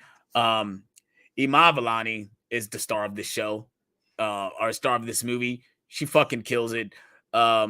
I love her dynamic with all the other characters, you know, because she's doing this for the first time and just experiencing this world for the first time, dealing with all these people, and it's just amazing to see it through her eyes, and she is killing it. She's a star. She really is literally a star. I love the family. Her family also kills it as well. Flurkins. I mean, I did not feel I know I was gonna feel about them in this movie, but I fucking love them. And yeah, I thought Nick Fury was cool for what he was. I think AJ asked me, was he utilized enough in the movie? I think he was. He feels like a totally different Nick Fury than he did in Secret Invasion, which obviously we'll talk about that in a minute. But yeah, I really did enjoy this movie. Obviously, this movie does have issues. It's not perfect. The runtime is a little jarring that it is short as it is, but maybe it's a good thing because they get to the point. I thought the action sequences were very well thought out. I loved how creative they were with them switching powers and stuff. I really did like all that stuff. But yeah, those are just my quick thoughts. Okay, so I was actually excited for this movie. You know, you guys know before we had seen footage, I was like, this is going to be the worst fucking thing ever. And we saw footage, and I was like, that actually looks kind of fun for what it is, you know. And I had remained excited the whole time before sitting down, you know. And over the past weekend, I was going through something. I was terrible. Basically, my bodily state was terrible, especially Thursday. Thursday night was the peak of what I was going through. I was sitting there just feeling like shit. And ironically, these same circumstances were how I saw Thor: Love and Thunder. But I was just sitting there. I was like, I just want to have a good time, man. Just let me have a good time. And I did have a good time. I think The Marvels was a really fun movie. I do think it's kind of hammering home an issue with the MCU right now, but I like this movie for what it was. I enjoyed 98% of the characters. Yeah, I think the action was actually very good. I think it's very well directed. The effects, other than like one scene, were top notch. Well, two scenes were top notch. I really enjoyed the relationship between the three characters. yes. And it's just a really fun movie, and I had a good time watching it with a crowd that it seemed like they enjoyed it. You know, and post credit scenes were really good, and I'm excited to see where we go. That's pretty much it, to be honest. So I want to start. Part of me wants to go beat by beat, but I don't know. Go ahead. I mean, it's a short movie. Like, Thing is, I can't remember everything. yeah, I try. It was funny because I was actually I wanted to go back and watch New Rock. I don't know if you watch New Rockstar, but he does usually like a breakdown of the movie. I almost went back and watched that just so I can like remember how the movie All goes. right, I think I know how I know how the movie opens and stuff like that.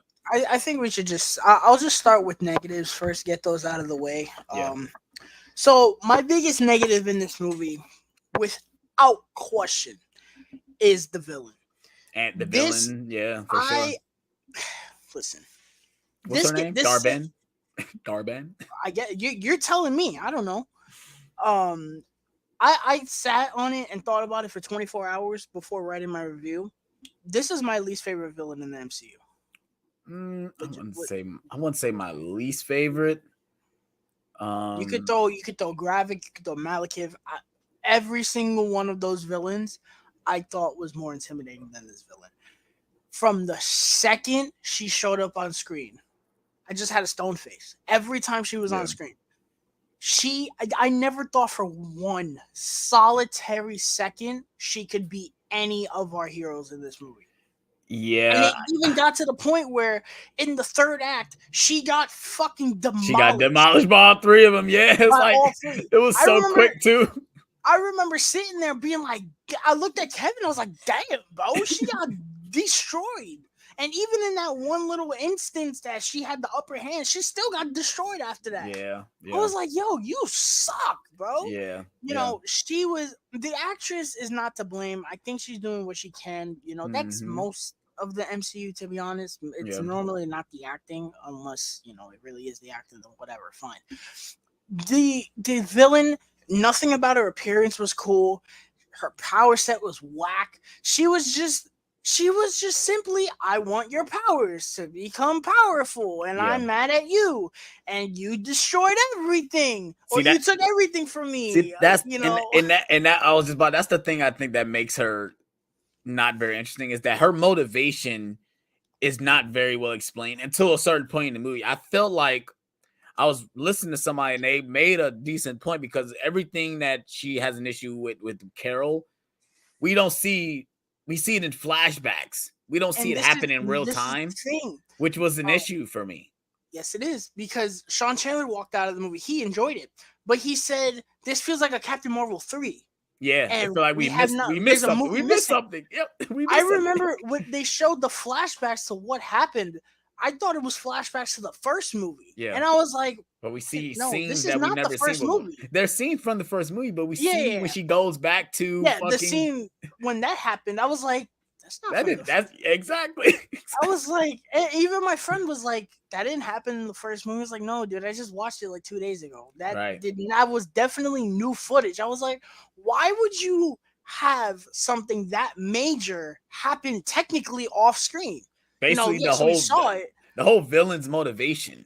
Like, that's the reason why she's doing what she's doing, is because Carol basically destroyed the whole planet by destroying the super intelligent thing. Like, that's reason why she's doing what she's doing. And if that's the case, just open the movie with that. Yes. And that works better than the actual opening to the movie, because I thought the actual opening to the movie was terrible. Talking about when she goes in to get the actual band and stuff, all that stuff. I was like, what the fuck? What is happening? What is going on? And speaking of that, my memory is beyond the word fuzzy. I watched half of it again. I didn't finish Miss Marvel again. Where did this bangle come from? Also, were there not only 2? It is 2. She has the second one. Kamala only had one. Kamala had one, but then that other lady had the other one. Right.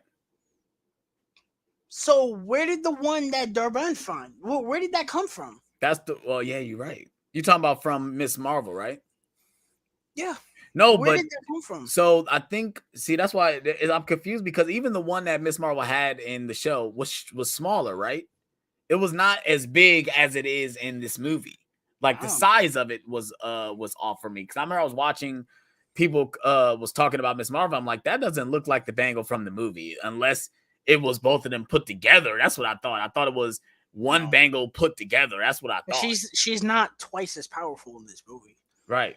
So I don't know. It's the I whole just bangle thing is weird because they changed what it really do. Like they don't say anything that this bangle can do in this Marvel at all. I was watching and I was like, where did that come from? It was literally the same scene because there's a flashback.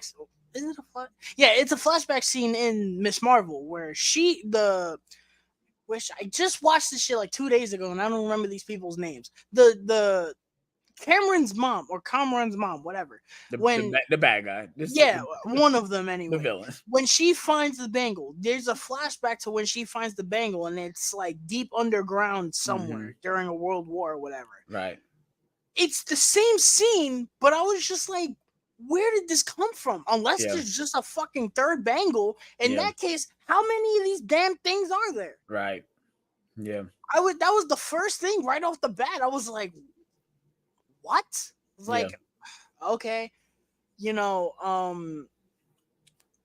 love the scene after that with Miss Marvel. Yes. That was cute. The cartoons, bro, with the drawings, dude. I said it did I feel loved weird. It, dude. It felt a little weird because it was like, oh, it's literally a opening to Miss Marvel or something. Like that's what it felt like. It felt weird seeing, especially I saw this in IMAX, so it felt weird seeing that on an IMAX screen. I loved it though because it it was cute. It was like, oh, now she's cinematic now. Like she's on the screen, not just on a TV screen. She's on the big screen. Happy. Like I was like, happy. yeah, it's awesome, dude. Like, yo, I fucking love Kamala Khan in this movie, bro. Like, I swear to God, I loved her in this movie, bro. Yeah, so the villain was my biggest negative. The also the parallels from Secret Invasion to this. Yes. Now, the reason why people are so negative on it is because we were told this movie is a follow-up to Secret Invasion. So we were like, okay, which it wasn't really. At first, I think it was slated that this was supposed to come after. I mean, before Secret Invasion. I think this was supposed to come before it, if I'm not mistaken. I am not convinced that is not the case because this movie plays out, and when it ended, I told Kevin, I was like, there is no fucking way this did not come out. This did not take place before Secret Invasion because Nick Fury looks like he didn't do anything before this movie. Yeah. My man looked like he was straight in Far From Home. If you guys were, was he in No Way Home? No, he was in Far From Home. So yeah, Far From Home. He was in Far From Home when he had his pants rolled up and the flip flops on and shit. Yep. That's what he looked like he was just doing. Yep. He's literally, I think, like the first scene we see him and he's just sitting there chilling. Well, no, actually no, because he was talking to Monica and all that. But the point is, there's no way. I'm telling you, there's no fucking way that we don't find out this movie takes place before Secret Invasion. Yeah. It has to. Yeah. If it doesn't, then they are just treating their audiences like they're idiots at this point. Because it's either that or they realize how worthless that show is. Yeah, I was questioning like, where's Nick Fury's wife at? That's what I'm like. Where's the wife at? Where's the wife? Well, no, I think the wife stood on Earth. I think. I thought they went on the spaceship together at the end of the show. They did go on the spaceship. I saw that. I know I saw that. That's what I'm saying. I didn't finish the show, but I saw that clip. And then the Skrulls. So they're just going into Asgard. No. So do you know what happens to the Skrulls at the end of the show? I remember seeing a clip that the president said he's doing a straight ban, or he's gonna eliminate all alien life forms off Earth. Like, yeah, basically they're the Jews and he's Hitler. Yeah. The end of the show, like the Skrulls are in chaos and all that. Like it's all out war, which I still don't know how you have that ending in the MCU, and we're just not going to talk about it. Yep. But point being, they make it very clear. I'm pretty sure I remember them saying this in Secret Invasion that every Skrull was on Earth. Did they not say that, or did I just miss that?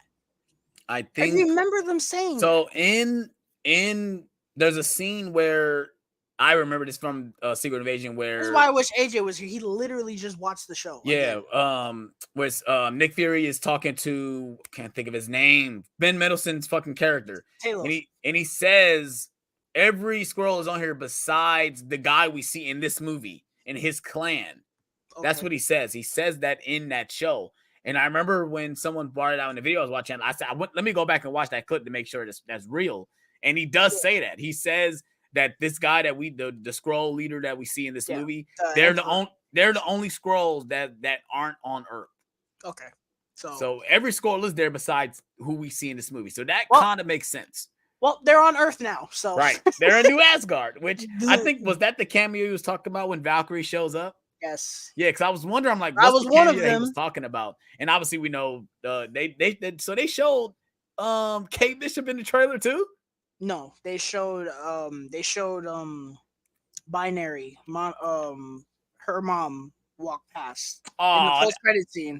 They showed the post. Oh, they fucked up, bro. They fucked up. Well, they showed her body. They didn't show that, but they saw the red and white and they pieced together what it was. Oh, yeah, they fucked up. But when Valkyrie showed up, I'm like, hey, I don't want to see more like stuff like this. Like, these characters know each other. Just show up for a quick second and say, hey, what's going on? You need help? All right, I'm out. Like, and Valkyrie gave a little kiss on the cheek. I said, oh.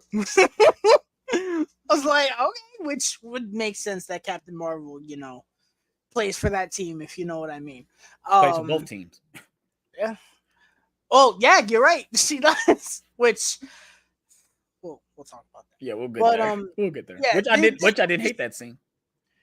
I didn't either, but I hate some things about it. But it's just going from a ultra serious thing to this is just weird. And some people might say, oh, well, you went from Winter Soldier to Guardians of the Galaxy. It's like, well, yeah, but the difference is those things are not directly connected to each other. Yeah, this is directly connected to Secret Invasion with Skrulls, like going from Nick Fury, Captain Marvel being mentioned, all that stuff.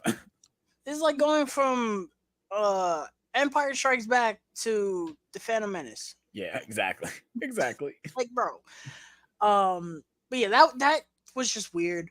My also biggest my other major negative is that I feel like there are scenes from this movie missing entirely.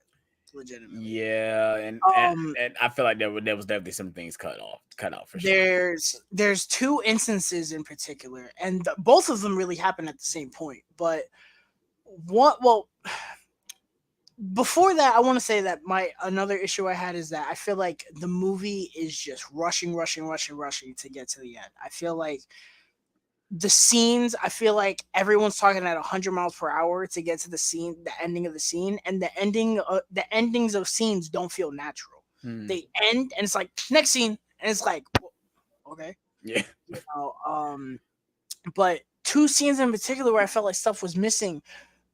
There's a scene, it's when they're on the musical planet, and out of nowhere, they just run out in new costumes. Yeah. And I was like, well, it was weird because the scene before that, she was talking to that prince.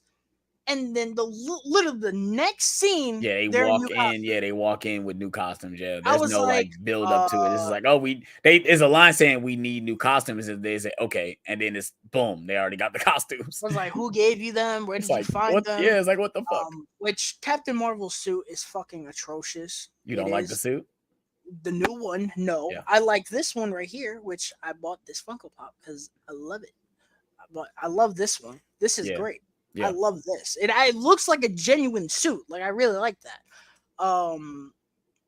But you don't like the final suit. Trash.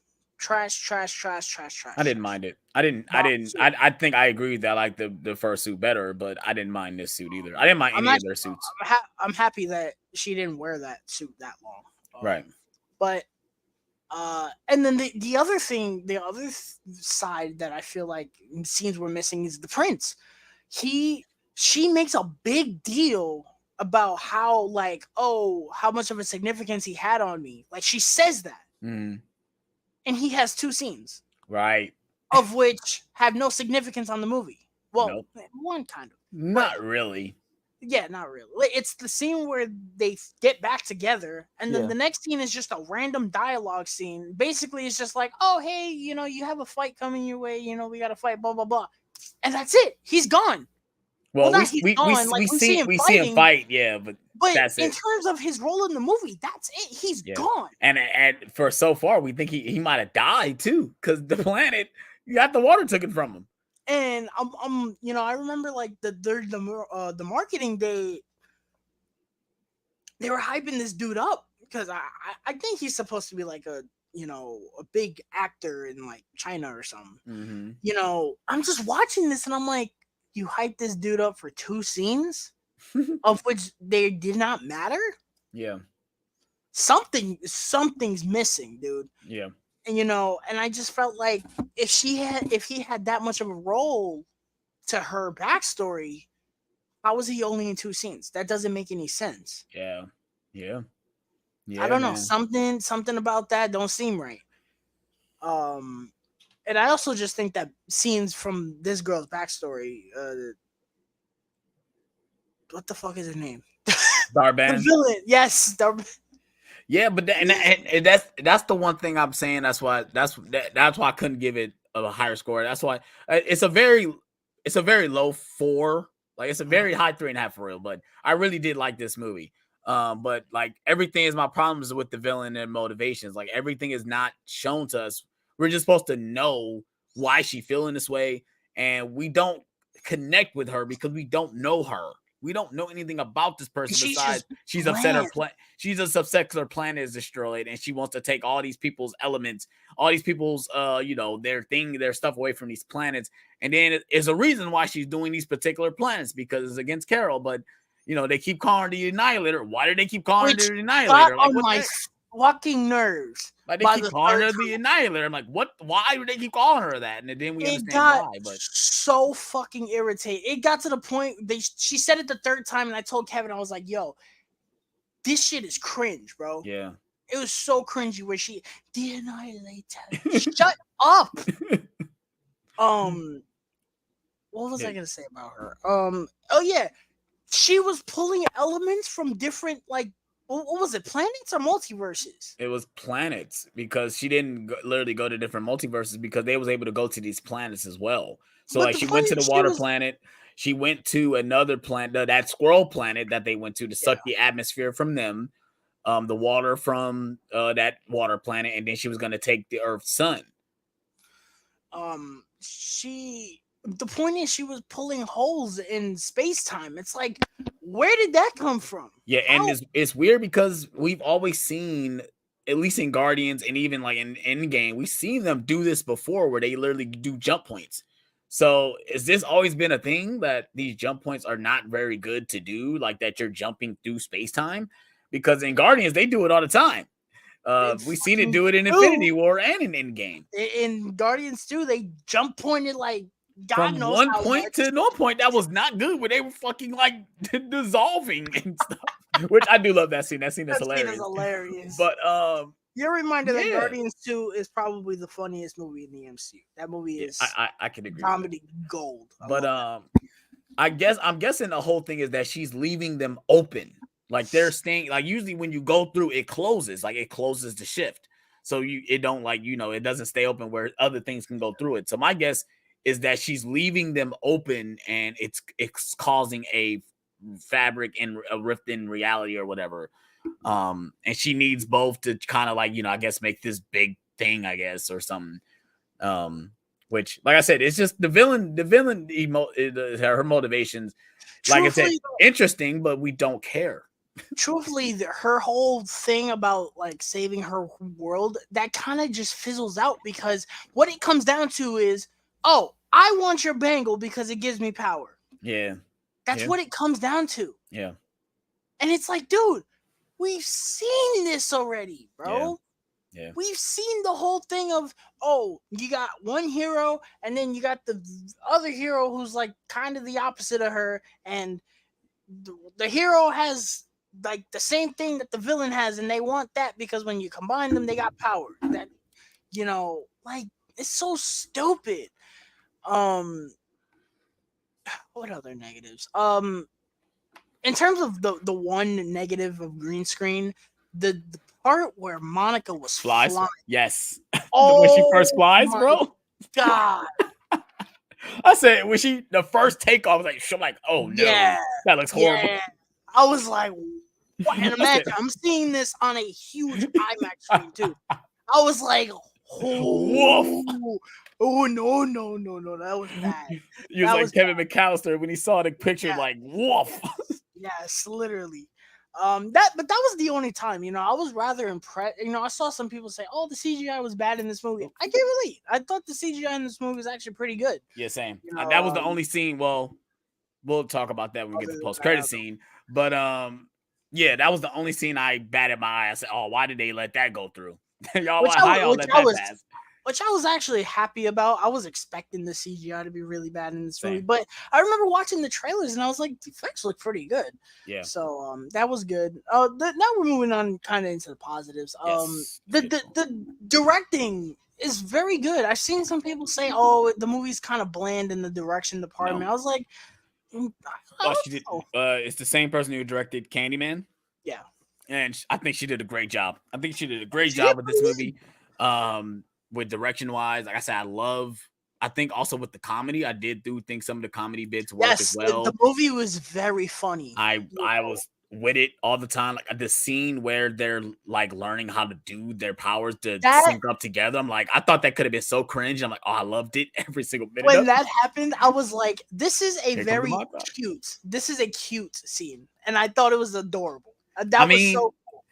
And like I said, since we're talking about positive, like I'm sorry, I'm giving her flowers because she do deserve it. Iman Vellani was just fucking everything, I swear. And I tell everybody, if you guys really want to enjoy this movie, watch the movie through her eyes. Like, just keep watching her throughout the entire movie.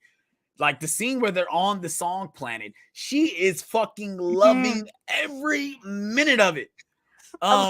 Monica was like, how much of this is going into your Captain Marvel? Right. And she's like just insane. She's like losing it right now. The scene where like they first start switching, right? And she comes back and the parents are telling her, oh, Captain Marvel's here. And she is just like in awe, like, wait, that scene was here? And I wasn't here? Like, wait, what? And I'm like, she's like literally like if you met your idol, that's how you would react. And she's reacting like that the whole time. It's hilarious. That scene was hilarious. Speaking of that, the opening action sequence was fantastic. Fire. I was like, it ended. I told Kevin, I was like, yo, I wanted to keep continuing. I'm like, keep going. Yeah. Like, bro. It was actually the standout action sequence of the movie. Like, it was really good. You know, you got Flurkin, you got Goose jumping in there too. Like the fact when Kamala sees Goose for the first time. Yes. Like, wait, what? This is insane. Which I love. Oh, I love her parents. I love her parents. Her brother, they're great. Her mom, her mom is so man. I was like, yeah, it's just I love the camaraderie between all those characters, man. Like, I like how they play off Nick Fury too. Like, going to the end when they're falling in the spaceship, but he's praying, and he's like, "Oh, I'm sorry." He's like, "No, stop. We need some of that." Yeah. No, but like I love like when they first start switching. And Kamala sees Nick Fury for the first time. And she was like, oh my God, it's Nick Fury. She's like, is this an Avengers test? Like, okay. And then like when she jumps into the ship and sees Nick Fury again, she got another big smile. Like she just didn't see this guy. It's like she just in all this. And I loved it, man. I was just so happy that she was having a good time. Like she just looked like she was just having fun. And I'm like, yes, we need more of that. We need more of that. Especially with these younger characters that are being involved. Obviously, we got that with Spider-Man. Like he's really the only person that brought that to this, and it's like we got another one that is doing a really good job with this. Like the scene where she finally gets to actually meet Carol. Like she actually has a conversation with her other than them fighting. Like she introduced us like, oh, I'm so sorry. Is this copyright? Because I didn't, is it okay? And then Carol never says anything about it. She just said, okay. And she does the little twinsy thing and then looks at her hand like, did I really just do that? I'm like, yo, she is great, dude. Oh, I loved it, man. Oh, man. something I liked. I really wish they would have went further with it, but I liked it was the Monica and Carol dynamic Yes, and that went more to my little bit of not negative, but just like a mixed little, yeah.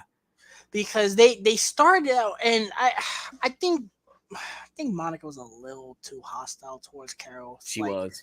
but granted, Carol also did not say where she was either. So I don't know. Maybe But if she could have just told Fury, because Fury knew everything.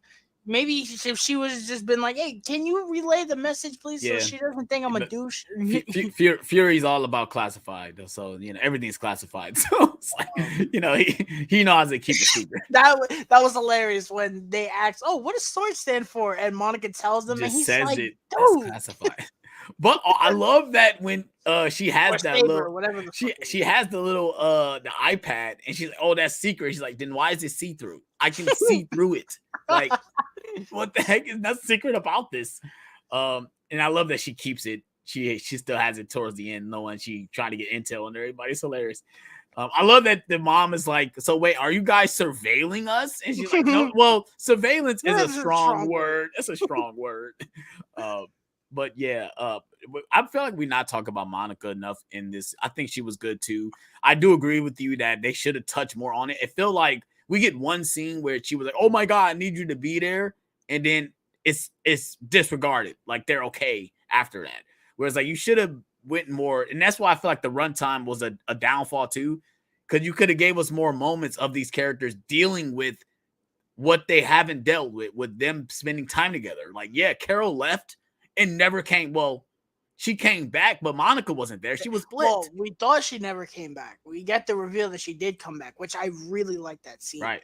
Yeah, You know, even though it's do her memory, which I love that scene too, where they all put the thing on her head and she like kind of forces her to look at the memories.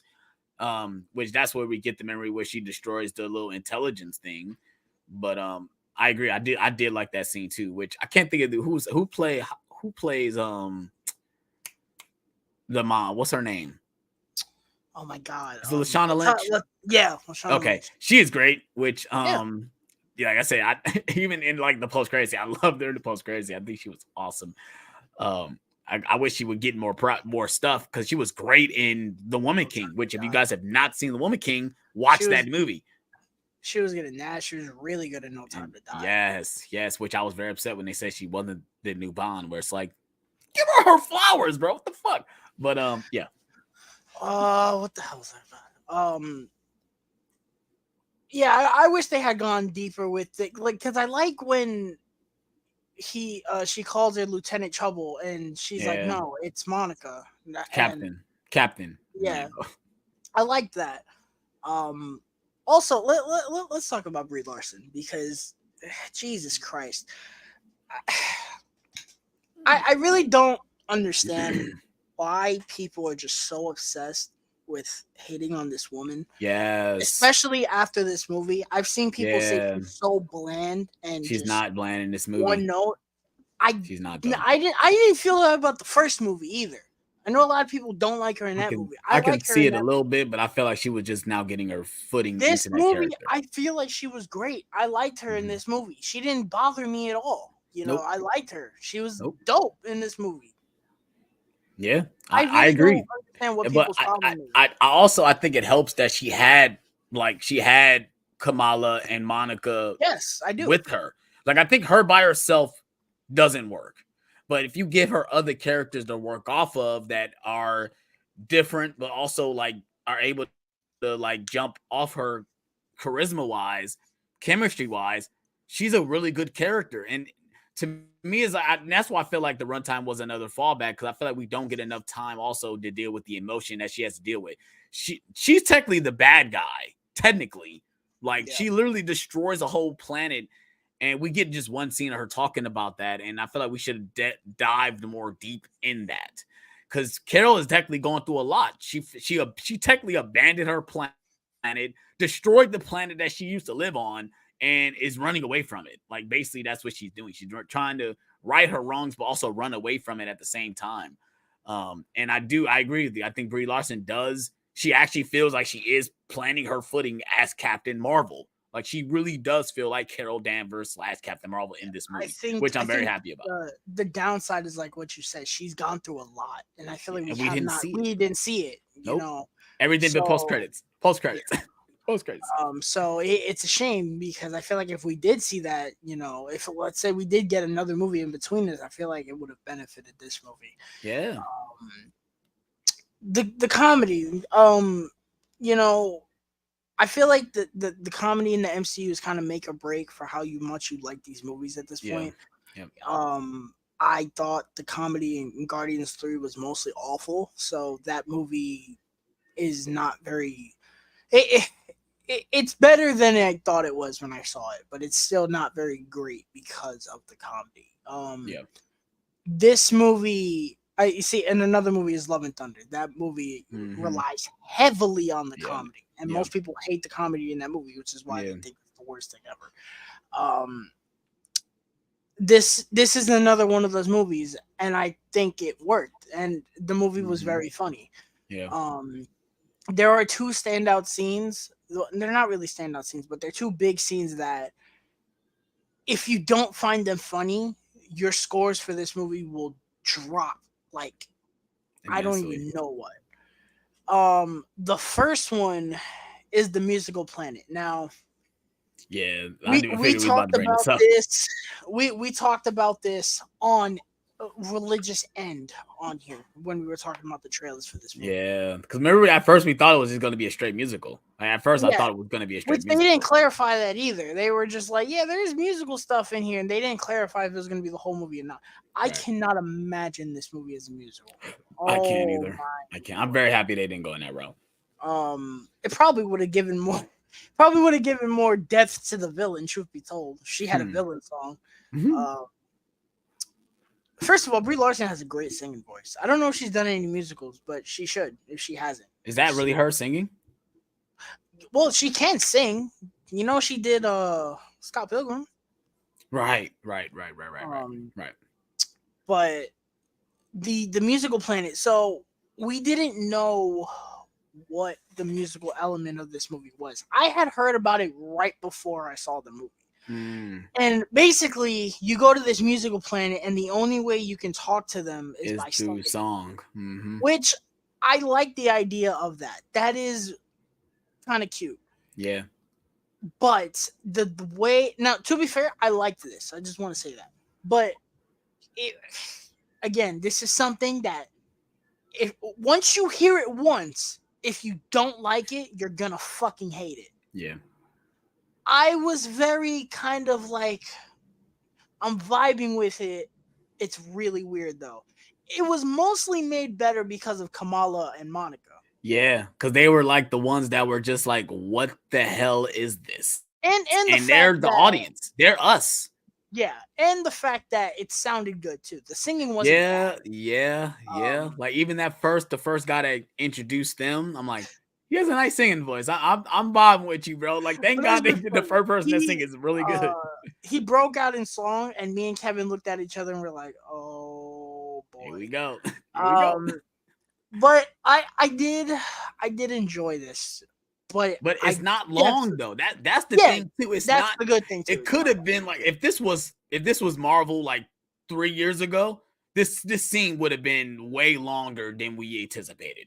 But the fact that they get there and we get the first opening scene where they dance and they're dancing to the actual place, which I thought was hilarious because, like I said, you see Kamala literally just dancing the whole time, vibing like, "Yo, this is fire! I don't care what you say, I'm loving this." And then they get to the room, and then we get to that guy singing, and then we get the dance between the prince and Carol, which I thought was dope. When you see her just change into her little dress, I'm like, wait, what the hell just happened? Like, this reminded me of Wonder Woman a little bit. Yeah, like what the fuck? And then they just started dancing and shit. Like, this is a vibe for real, bro. Like, this is pretty dope. And then they ended with another. To me, I thought was hilarious where he just like talked. Yeah, where it's like, wait, what he can understand is like, yeah, he's bilingual. Like he can. That was hilarious. I said, yes, thank you. Like, okay, you ended with a joke, and it's great. Like, I loved it. That was hilarious. When my theater erupted when she was like, "Hey, he's bilingual." That was funny.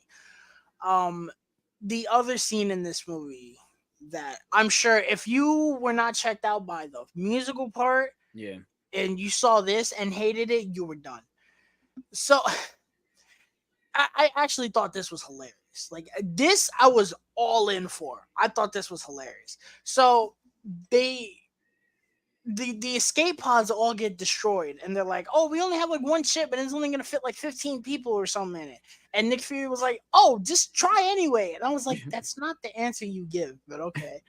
Um, and then they go into this like little room, and Goose is sitting there, and there's all these, and they were shown like experimenting on the eggs before, which by the way, my theater had the popcorn bucket of the egg.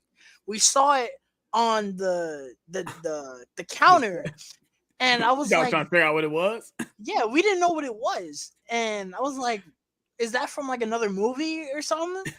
And we saw it in the movie, and my friend was like, oh, that was the popcorn thing they had outside. Because I went outside and I looked at it again, and it said like, oh, the marbles on it. I was like, Oh, okay. that's bizarre. Yeah. Which I think that's a stupid thing, because it's like nobody's gonna know that's from the Marvels. Like you Yeah. would And want it like to I be said, something yeah. recognizable. Yeah. Yeah. Um, Which but now, when you think about it, now it's like, yeah, okay, now I get it, but it wasn't but promoted. they were looking at these eggs, and I was like, what the fuck is that? And I Yeah. think they said it's like a flirkin egg or something. So But there's what's her name pointed out earlier that something was wrong with her. The mom pointed out saying something's wrong with your cat because he because kept kept eating eating everything. everything, like the couch cushions, Yo, like he ate the what? couch. Like, wait, what? Like this, he's eating everything, and then he's like, he's looking a little chubby there. Like, oh, something's wrong with Goose because Yo, he's and then he started. Yo, the licking scene. himself. Yo, that was mad weird when he started licking himself. I was like, And Nick ugh. Fury's like, Goose, stop. That scene was weird, dude. That was the one scene where I was like, ugh, I don't know if I like that. That's a little weird. Yeah. But they go into this room, and there's a whole bunch of these eggs, and they're like, Goose, like, what did you do? And the egg breaks open, and it's a And bunch it's of a little, kittens. blows I up like was the like, Flarkins, yeah. it's a bunch of kittens. And then Nick Fury was like, oh, look at the kid. I was like, so they come up with this idea, which I don't even know if this was safe or not. Basically, they're like, oh, run around and make the cats eat the people, Yeah, and then put them in the shit.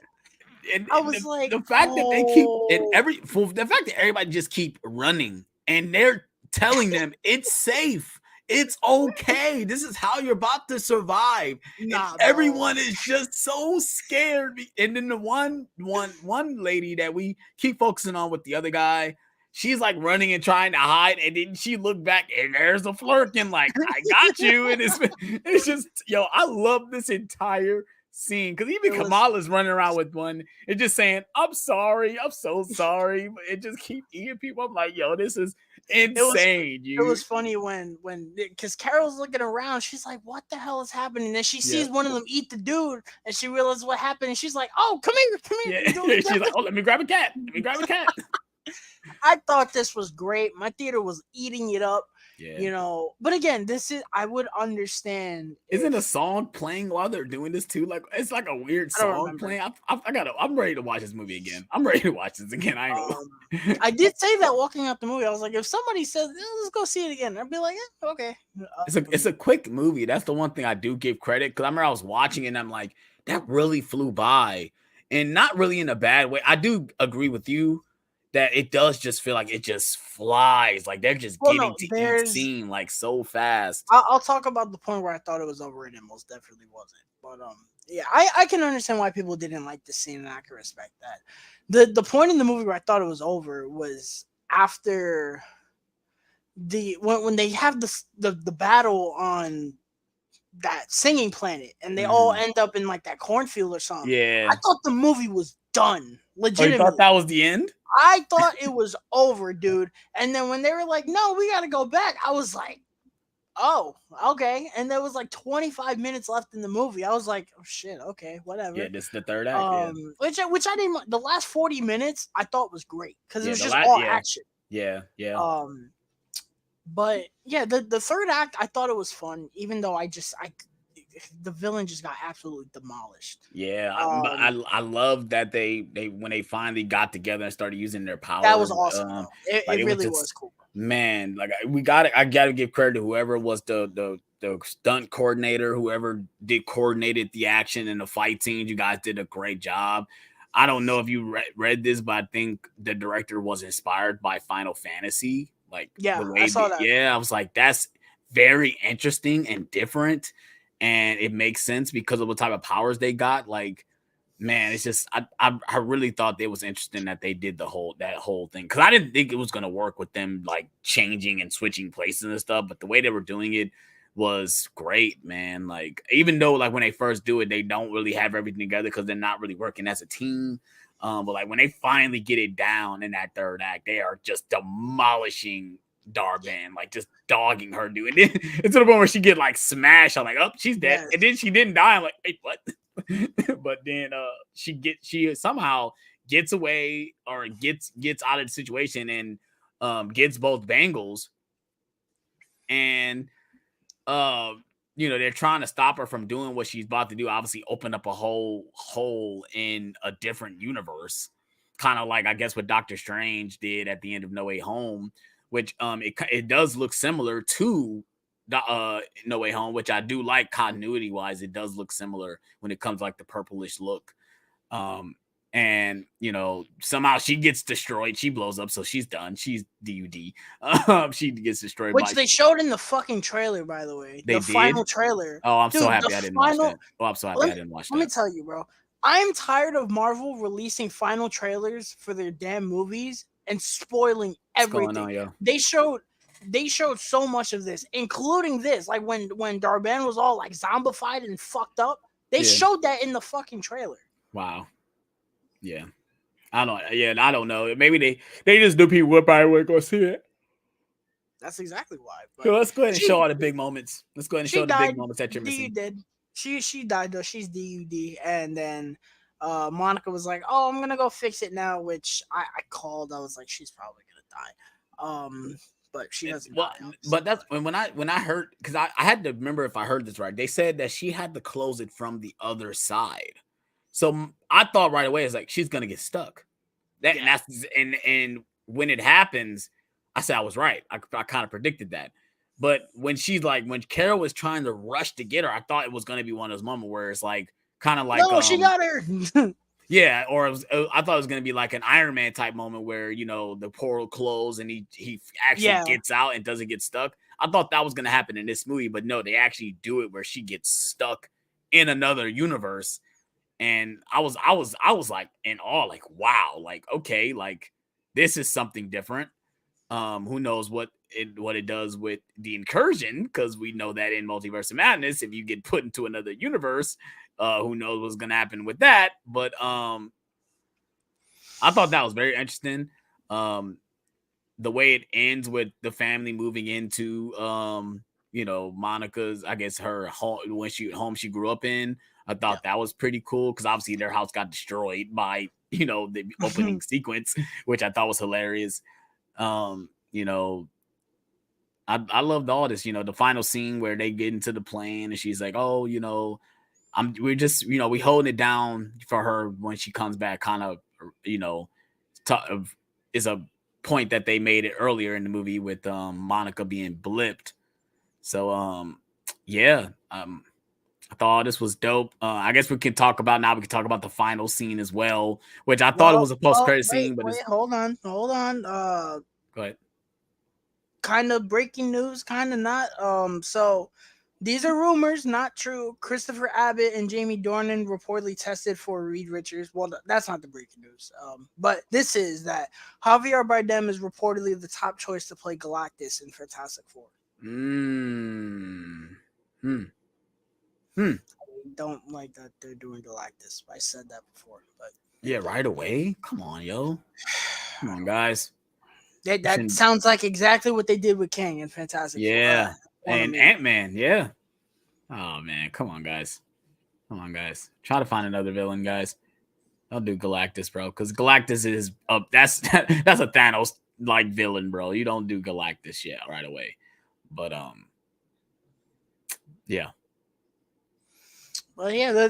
Well, no, we get So we get basically two post-credit scenes, even though one was before the credits. Was after, was the final scene But in the movie. I wish the scene before the credits was the post-credit scene because it would have been so cute if it was Yeah, because of I feel what the like scene was. the scene we get at the end of the movie should have been the mid credit scene where which Kamala basically being Nick Fury Yes, to Kate Bishop, and I love which it was because great. I love that she's sitting in the dark and she's like, "Yo, what's up?" Just basically, "Yo, what's up? I want you to be on my team," and then she just ends it with, "Please," and I just love Kate's reaction, just with a little grin, like, "Oh, you're so cute." All right, I'll be basically like, all right, I'll be a good No, but I teammate. liked how she was like, "Oh, you think you're the only one that's like really young?" She's Yeah, like, "Dude, I'm 23." yeah. You think you're the only kid that's a superhero? And you think about Spider-Man is like, I think at this point, Spider-Man is almost 20 years old too. At this point, it's like shit. All these kids ain't kids. But But I like how they showed the dog first and then they showed her. yeah, I love that dog. the pizza But dog, pizza loving dog, Lucky the pizza dog. love pizza dog. But yeah, that was really cute. I'm glad that they're finally doing Young Avengers. It took them Yeah, long enough. yeah. Sure, they're gonna grab Cassie at some point. Unfortunately, Yeah, thing abilities too. hopefully they just recast. No, Which they're not gonna do. I'm willing to give her another They're chance. not gonna do that. I'll give her one more chance. If she shows up again and she's terrible, get her the fuck out of there. We're gonna get what's her name from Black Panther, Wakanda Forever, Sure. Ironheart. Oh yeah, Ironheart. Yeah, Ironheart. And I don't think Peter's gonna be in there. No, I don't think he's gonna be in there. Which it would be awesome to see him interact with all these characters, but he's not gonna be there. I would think it would be dope that he would be there, but since he's technically part of the main Avengers, I don't think he would be here. But yeah, that is the Marvels in the bag. Post credit scene. Yes. So this kind of leaked, kind of not. People It reported it, because and AJ saw it. well, no, I'm not. I'm talking about before the movie came out. Oh, People were like, "Oh yeah, this person's showing up," and it sounded so retarded. I was like, "That is so random. Like, where did that come from?" Apparently, that person was right. But so Monica wakes up, which at my theater gasped. They were like, "Oh!" I was like, "Dude, y'all really thought she was dead? Are you fucking stupid? Have you not seen any of these movies?" Right. But she wakes up and she sees her mom, Maria, which I like. I wish the scene was slower because she's freaking out. Right. And she kind of just like shit. She's like the fucking stepbrothers and stepbrothers. She's like, shut your fucking mouth. Shut your fucking mouth. Just shut up. I wish that didn't happen. I wish it was like a genuine conversation, but it's a post-credit scene. It's got to be like 40 seconds. Mm-hmm. But she's alive and well, and you see this dude walk by us, and you see a blue streak. And I was like, oh shit! And it's fucking Kelsey Grammer. Yeah, Kelsey Grammer is beast, bro. And it's weird because obviously he's CGI. It's not him actually it's not on makeup like he's been him for the past years. He's been Beast.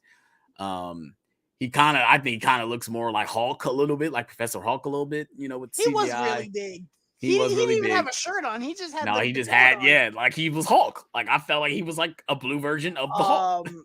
As much as happy as I was to see him, CGI was terrible. Yep. Yep. He just like he was a floating head. His head was floating. Like floating. CGI was really bad. Let's see if they'll fix it up when the Blu-ray comes out. Yeah, the CGI was really bad. I don't know if that's because they couldn't get Kelsey Grammer till the last minute to do the mocap, but it was really bad. So we are not off to the right start with the X-Men. But so I couldn't hear anything in my theater because everyone was just losing their mind. Yeah. So did you gather what was happening in the scene? In the scene where we got her freaking out when B shows up, he says, somehow you showed up from, and he knew that she showed up from another universe, which he said it's impossible. He said that she's exist in a universe that is parallel to their universe. So obviously their It's universe, another we're going like this at the same time, and the whole broke that way. So she went that way into their universe. So I'm guessing this is going to explain how we're going to get the X-Men. I don't know if that really what that means. Maybe the universes might come in uh, together because she's there. Like maybe they might encourage together. I don't Um, think so. I think this is more leaning towards Secret Wars yeah, with exactly, the legacy exactly. characters. I think that's Yeah, what it is. that's what I brings in. truthfully, That's what brings in Hugh Jackman and all them. yeah, truthfully, I think that it would be kind of lazy. I just think that they should just make one multiverse where all the Fox people and all the Sony people, or just make it that all the Fox people were just in one universe. Yeah, Like like that was the one X thing. It's Men, not. It's not exactly an MCU. It's its own yeah, universe. just like X Men, Fantastic Four, like the 2005 Fantastic Four, Deadpool, like just have that be its own contained multiverse, and then have the Right. Sonyverse be its own thing, and then you just bring that together. I feel like Right. that's just so much easier than saying, "Oh, Hmm. well, the X Men have their own multiverse, and the Fantastic Four have their own multiverse." It's really weird. So I Yeah. think that would just be the safe bet, and to just not fucking confuse people, Yeah. because that's what you don't want to do. You Yeah. don't want to confuse people. Yeah. I can tell you, my mom explaining this to my mom, she'd be like, "What are you talking about, dude?" Right. I was reading some theories, and well, one person was thinking that this universe that we walked into was the ending to Days of Future Past. Like this is that universe. Because we It's know like, that Kelsey Grammer is Beast in yeah, that movie. He shows up at the end of that. But this is like the happy ending version of that yeah, movie. Where, and it's canon all too. right, Technically, it is right. canon. That all those characters are alive and well. We got Halle Berry Storm, James Marsden, Cyclops, all of them exist in this version of the universe. And obviously, we probably might have some new characters. Obviously, we got Binary shows up. Like we didn't see her in none of the X-Men movie, but she's now a thing now. Basically, their version of Captain Marvel.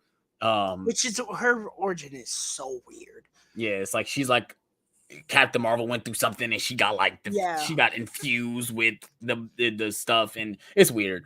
But I mean, I think it's interesting. Like, and obviously, this version of her didn't have kids. That's why she was confused. I remember while I was watching, I'm like, why are you confused? Like, you don't have a Monica, you don't have a kid. And no, I guess she doesn't have a kid because she's asked us, who are you? What are you?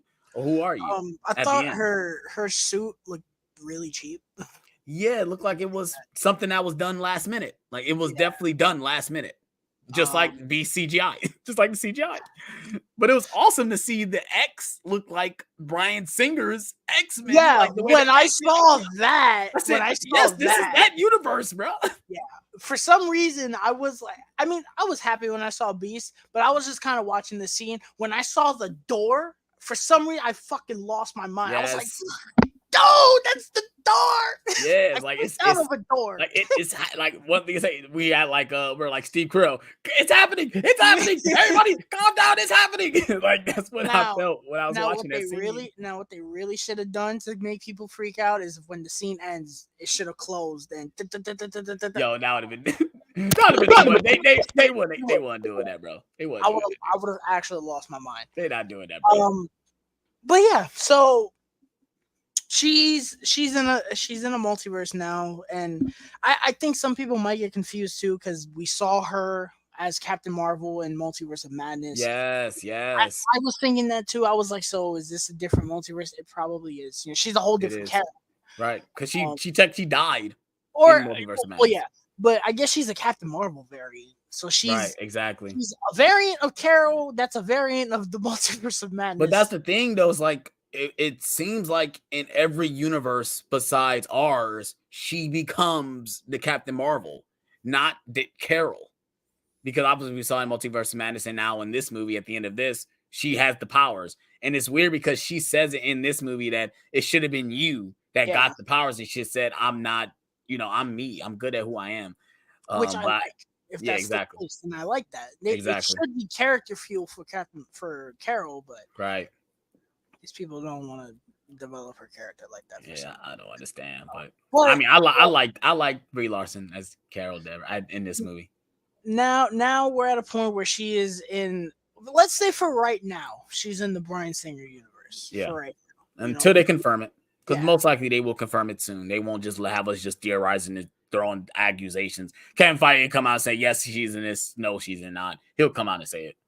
But it's pretty neat. You know, if that's their, like I said, if that's their way of bringing in the legacy characters for Secret Wars, yeah. That's cool. Facts. You know, I loved when he said, "Oh, Charles is gonna want to hear about this." I said, Yeah. Yep. Stewart or McAvoy, right? Right. Right. But yeah, this was cool. This was neat. Where we go from here, I don't know. But yeah, you know, seeds are planted now. You know, the cameo seeds, if you will, have been planted. I mean, how many times we done got a cameo and nothing has been fucking. Oh no, I'm not talking about that. I'm talking about, you know, the legacy characters seeds have been planted, basically. For sure. But yeah, that's the Marvels. You know, our next movie is Deadpool 3. Yes, and which is the only one we're getting from at least the MCU. So that's interesting, and I think that's actually a very smart choice, considering how much like time is going to take place into that movie. You know, when that movie ends, we could be looking at the multiversal stage being set for, you know, even though we're getting fucking Captain America and Thunderbolts, we're not getting like. I mean, I think that's good though, because I feel like every single movie, every single thing we've gotten has something to do with the multiverse, right? I think it's finally time. I'm not counting like obviously some of the TV shows, but like most of these stuff has been so multiversal heavy, and I get it because they're setting up the multiverse saga, but I think we need some of these projects to be grounded. Like I'm ready for Captain America, Brave New World, whatever they want to call it, because it's more grounded. Give me Thunderbolts. It's a more grounded thing. It's not fucking multiversal damage or, you know, some world, you know, universe ending thing. It's going to be a grounded level threat that these people have to go do, or these things have to solve. Like I'm kind of ready for that. We haven't gotten that. We've been getting so much cosmic and multiverse things over the last 4 years. Like, okay, we need a break, which I'm glad that Deadpool is the only movie that we're getting next year. We need a break. It's too much. Take a step back, MCU. Like with these last 3 years, you guys have given us so much content, and it is like it's coming out of our ears at this point how much content we get. Like, goodness gracious. Let us take a break. And it's not just superhero fatigue. I think it's content in general fatigue, man. Like, goodness gracious. Like, and not just superheroes, that's everything. You know, so yeah. Yeah, we do have Echo coming out. We do have Echo. So man, how could I forget? My bad, Mike. We missed your question. We was going in. I don't think the movie was too short, but I think they needed just to add like probably 10 more minutes at least, because there's certain things they should have explained or went more in depth with. But I mean, yeah. You got anything else, or you want to be ready to move on? That's pretty much it, man. Like I said, we both liked it. Please go see it for yourself. Stop listening to these fucking people. Just go see it for yourself. Yes, and don't go in with the notion just because you don't like the first movie. Go see this movie. I do believe that with the additional pieces of Kamala Khan and Monica and, you know, Nick Fury coming back, and even the Kamala's family and all that, they add something to this movie. They do. They really do, at least in my opinion. So, yeah, let's go ahead and move on to our final topic of the day. And of course, that is physical media update. We are physical media collectors to the day we die. Physical media to the death. So yeah, do you I guess you want me to go first because I have less than you. So let me go ahead and start first with the pickups that I got. If you guys see my Blu-ray hunt video, you guys know everything. But for people that's on Nerd Talk, let's go ahead and show it. The first thing I picked up recently was The Walking Dead, the 11th season. Of course, I had to pick this up. It was only $11.99. I always buy these when they go on sale. So I have every single Walking Dead, the main series, on Blu-ray, which is awesome. I wish I had a slipcover, but it is what it is. The next thing I picked up Pulp Fiction. I finally picked it up on 4K. I do like the slipcover. And I'm happy it did have one, because some of the movies that you get for Black Friday, they haven't been having them. So yeah, I did pick up Pulp Fiction. It was $8. Come on, guys, you can't pass that up. The next thing I picked up was A Christmas Story. I did buy this on 4K. It was $10, which I did predict that it was gonna go down to $10. It was 14 last week, but it did go down to 10, which that's why I bought it. I'm gonna get Elf. I know I want Elf. I don't know if I'm gonna get Christmas Vacation. We'll see how I feel about next week if they still do have them in stock. And the last thing I picked up, and I had to get it, I think after watching the show made me, I'm very happy I own it. And that is Loki season 1. Yes, I finally bought the steel, but guys, I bought the 4K. Yes, I bought it 4K. So all you guys get out of my butt. Because I was going to just buy the Blu-ray, but Eric said, just get the 4K. Just get 4K. Okay. No, dude, I was gonna do the same thing if they didn't have the 4K. Yeah, but they did have it. I actually bought it on Amazon, didn't buy it at Best Buy. But I'm very happy to have it because especially after watching Loki season 2, I'm very happy to have this in the collection. Of course, we got WandaVision coming out this month, which I'm very excited to get. Woo! So yeah, Tyler, go ahead and take it away, buddy. You can we'll just leave it like that. But yeah, Black Friday, baby. This is the most ham I've gone for a Black Friday, and I'm not even done. Well, maybe we'll see. But let's get started. This is so one of these was something I bought a while ago, and Kevin finally fucking gave it to me. And then I bought most of this stuff on Friday, and then like 40s I bought yesterday. But let's get into it. First one is Cocaine Bear. This was $7. I saw this in the theater, which I can't even believe. But I enjoyed this for what it was. You know, it was stupid. I wanted it to be more stupid, and it just was kind of boring when it wasn't stupid. There's a scene with an ambulance that's really funny, but I thought it was okay. It was $7. You know, you can't go wrong. Insidious: The Red Door. I have not seen this movie. You bought it. Wow. Yeah, because it was like it was $11. $12. Yeah, it was 12. It had a slip, and now I have all the Insidious movies. You know, because I feel like if I didn't buy it now, I wasn't gonna buy it for like a whole year because it was not gonna go on this sale. Especially since this just came out too. Yeah, I saw it. I almost bought it, but I was like, nah, I can wait. Which is hilarious for people that bought it like when it came out. It's like that's tough. Same with Transformers. But, yeah, I have not seen this movie. I heard it was awful, but it's not that bad. Oh, you saw it? I didn't know. Yeah. Yeah, I watched it. It ends so abruptly though, but it's not that bad. I don't know. I'll give it a watch before the end. I'll take the first 3 over that though. If that's the question. Next we got Joyride. I heard this was also really good. Wow, you actually bought that? It was like 8 or 9. Still, that's random. Yeah, I heard this was good, so why not? It's a new release that's like fairly cheap. I'm not gonna pass it up. Especially since it's like $10. Megan, $7. I was like, absolutely. Yeah. I didn't really care for this movie. I thought it was very okay. Some of it didn't really work for me, but other parts really did. But I wasn't gonna get the 4K because I was like, bro, I don't need this. I don't need the 4K. $7. I'm kind of mad they didn't have it. I'm mad Cocaine Bear didn't have a slip because the slip for Cocaine Bear was fire. Like real talk, those should be cheaper. Those should be $5.99. But yeah, set Megan for $7. Why not? I did enjoy it, and I'm kind of interested in Megan 2.0, which I love the title. Megan versus Chucky. Yeah. Another one that's fairly new, No Hard Feelings. I have not seen this movie yet. I really wanted to because everyone and their mommy said it was like really good. But yeah, this and Insidious, I bought them because they were $11 and they just came out. I was like, I'm not gonna pass that up. Yeah. Now it's a shame that this and Insidious are both on Netflix right now. I'm gonna watch it for free, but whatever.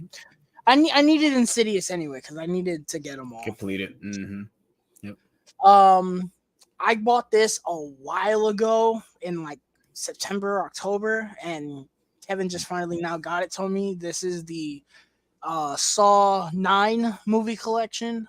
So they've released this before Saw X came out, which I think comes out Tuesday, right? If I'm not mistaken, Saw X. It comes out next week. Yeah, Tuesday. with Oppenheimer. Yeah, and I'll put my bed. Tuesday is gonna be a big day. Yeah, Not ready for that. I'm gonna have to miss out on. I'm not So, ready for that. I might miss out on Saw X. I'm buying Oppenheimer. Fuck that.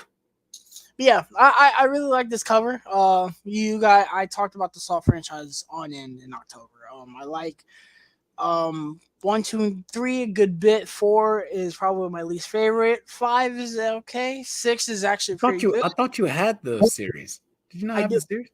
I um I asked for this one because one, Kevin's not collecting physical media, but this one has Spiral in it. I didn't have Spiral. And I also like this more. I like that it's skinny compared to the other one. The other one's I like the slipcover. Slipcover is nice. I like this a lot. But final chapter is a piece of shit. I love Jigsaw, and Spiral is Spiral. So could you had the 8 movie collection, right? Yeah. The big one, the thick one. Next one. This wasn't really a Black Friday, but they restocked it. It was like $11. I was like, okay. Spy Kids, the Spy Kids trilogy. Random. Yeah, it really was random. Nice though. It's great that you got those movies, bro. They do things like this all the time. Like I remember they put the American Pie in stock, and I was like, oh, that's weird. Let me grab those. But yeah, these were childhood beyond belief.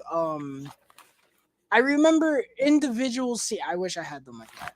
But I remember individual scenes about each movie. Like I remember a scene with the thumb guys in the first movie. Yeah. And then the second movie, I remember everything until they get to the island. And then I can't tell you a single thing about that.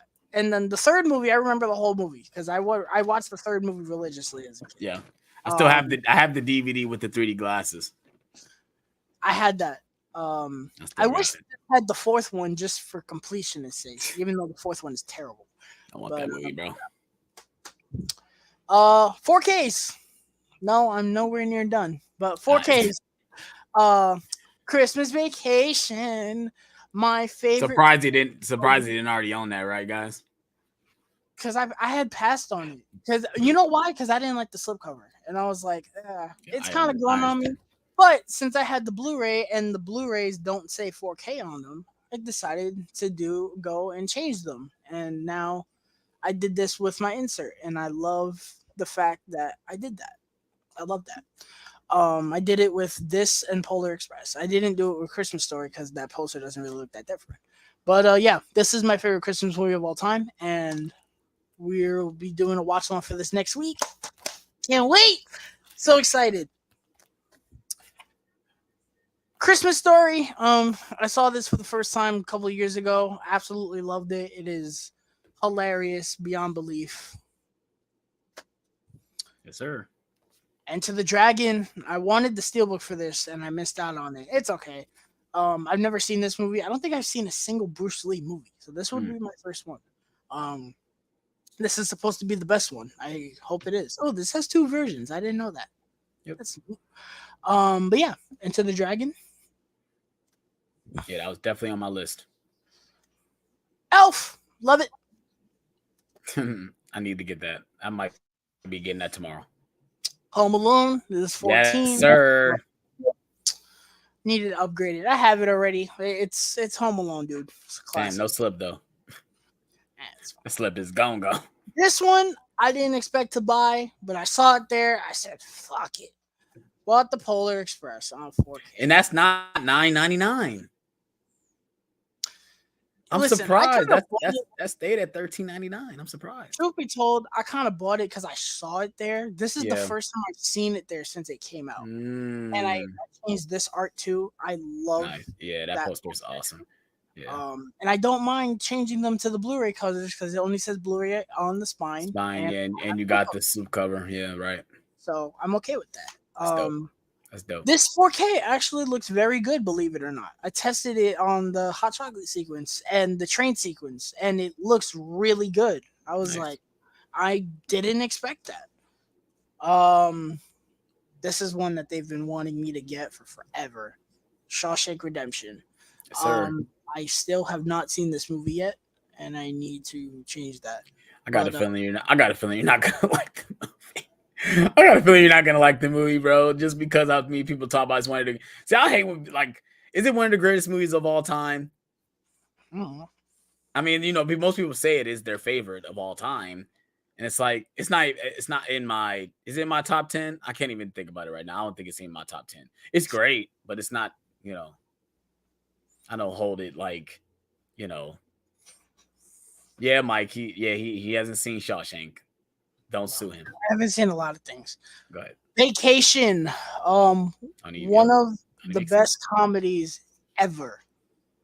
It's not a great movie, but as a comedy, it is fucking hilarious. The scene where they have to, spoiler alert, the scene where they have to leave the aunt on the porch because she died is one of the most darkly funny scenes in a movie ever.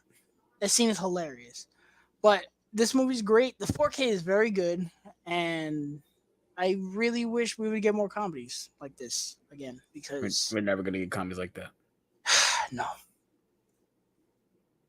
Surprised they made No Hard Feelings. Gran Turismo. Yes, sir. I loved this movie so much, and this was a big surprise. Did you watch and the 4K? No, I haven't looked at it. I'm kind of indifferent on if I want the J card there or not. I'm keeping the J card. No, I'll probably keep it, but I kind of like it. I kind of like it playing like that. It just feels like nothing. It feels like they should just put like a small title at the top. I like the steelbook though. It's really good. Really nice steelbook. But yeah, very, very, very good movie from this year. Surprisingly, bro.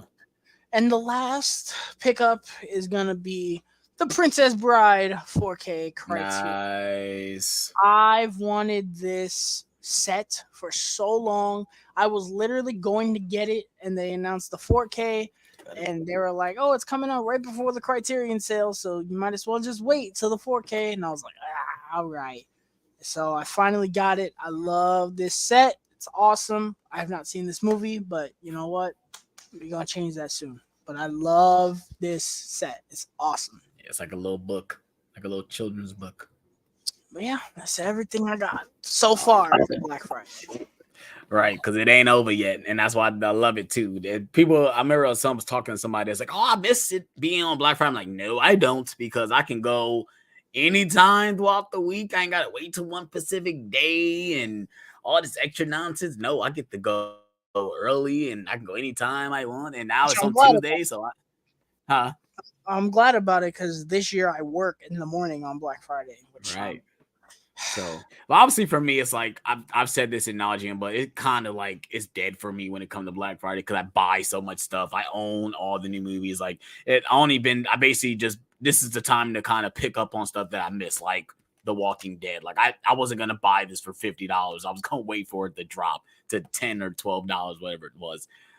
So I mean, it's not that very exciting for me like it has been over the past years. Because like I said, I went back and watched like other hauls where I bought like so many movies, and I'm definitely not doing that today or within the future because I buy everything day one. I just can't wait till this specific time, which I should be doing that because things like Evil Dead Rise and FX or Fast X and movies like that, so I can get them for $10 instead of spending $40 on them. But I'm just a sucker. I'm a sucker. So. But yeah. And I guess that ends the stream. You got anything else you want to conclude, Tyler, before we close up out of here? Nah, man. Thank you to everyone who popped out. And just remember, next week we're doing a live watch along for Christmas Vacation, starting the holiday watch alongs early. We're doing Christmas Vacation because I consider it a Thanksgiving and Christmas movie. So it kind of goes together for me. So yeah, look forward to that next week. I'm very excited for that. Yes, sir. I don't think I got anything planned for my channel. Like I said, I just uploaded a Blu-ray hunting video. If you guys want to check that out, go check that out. I'm thinking I'm going out tomorrow. I don't know. We'll see how I feel after I get off work. Cause I do want to go to the Barnes & Noble just to film a Criterion video because I haven't talked about that in nausea. I might go to Target. I guess we'll see if I'm gonna. I want to go pick up Elf. I want to buy Elf. I want that movie on 4K. But I want to slip.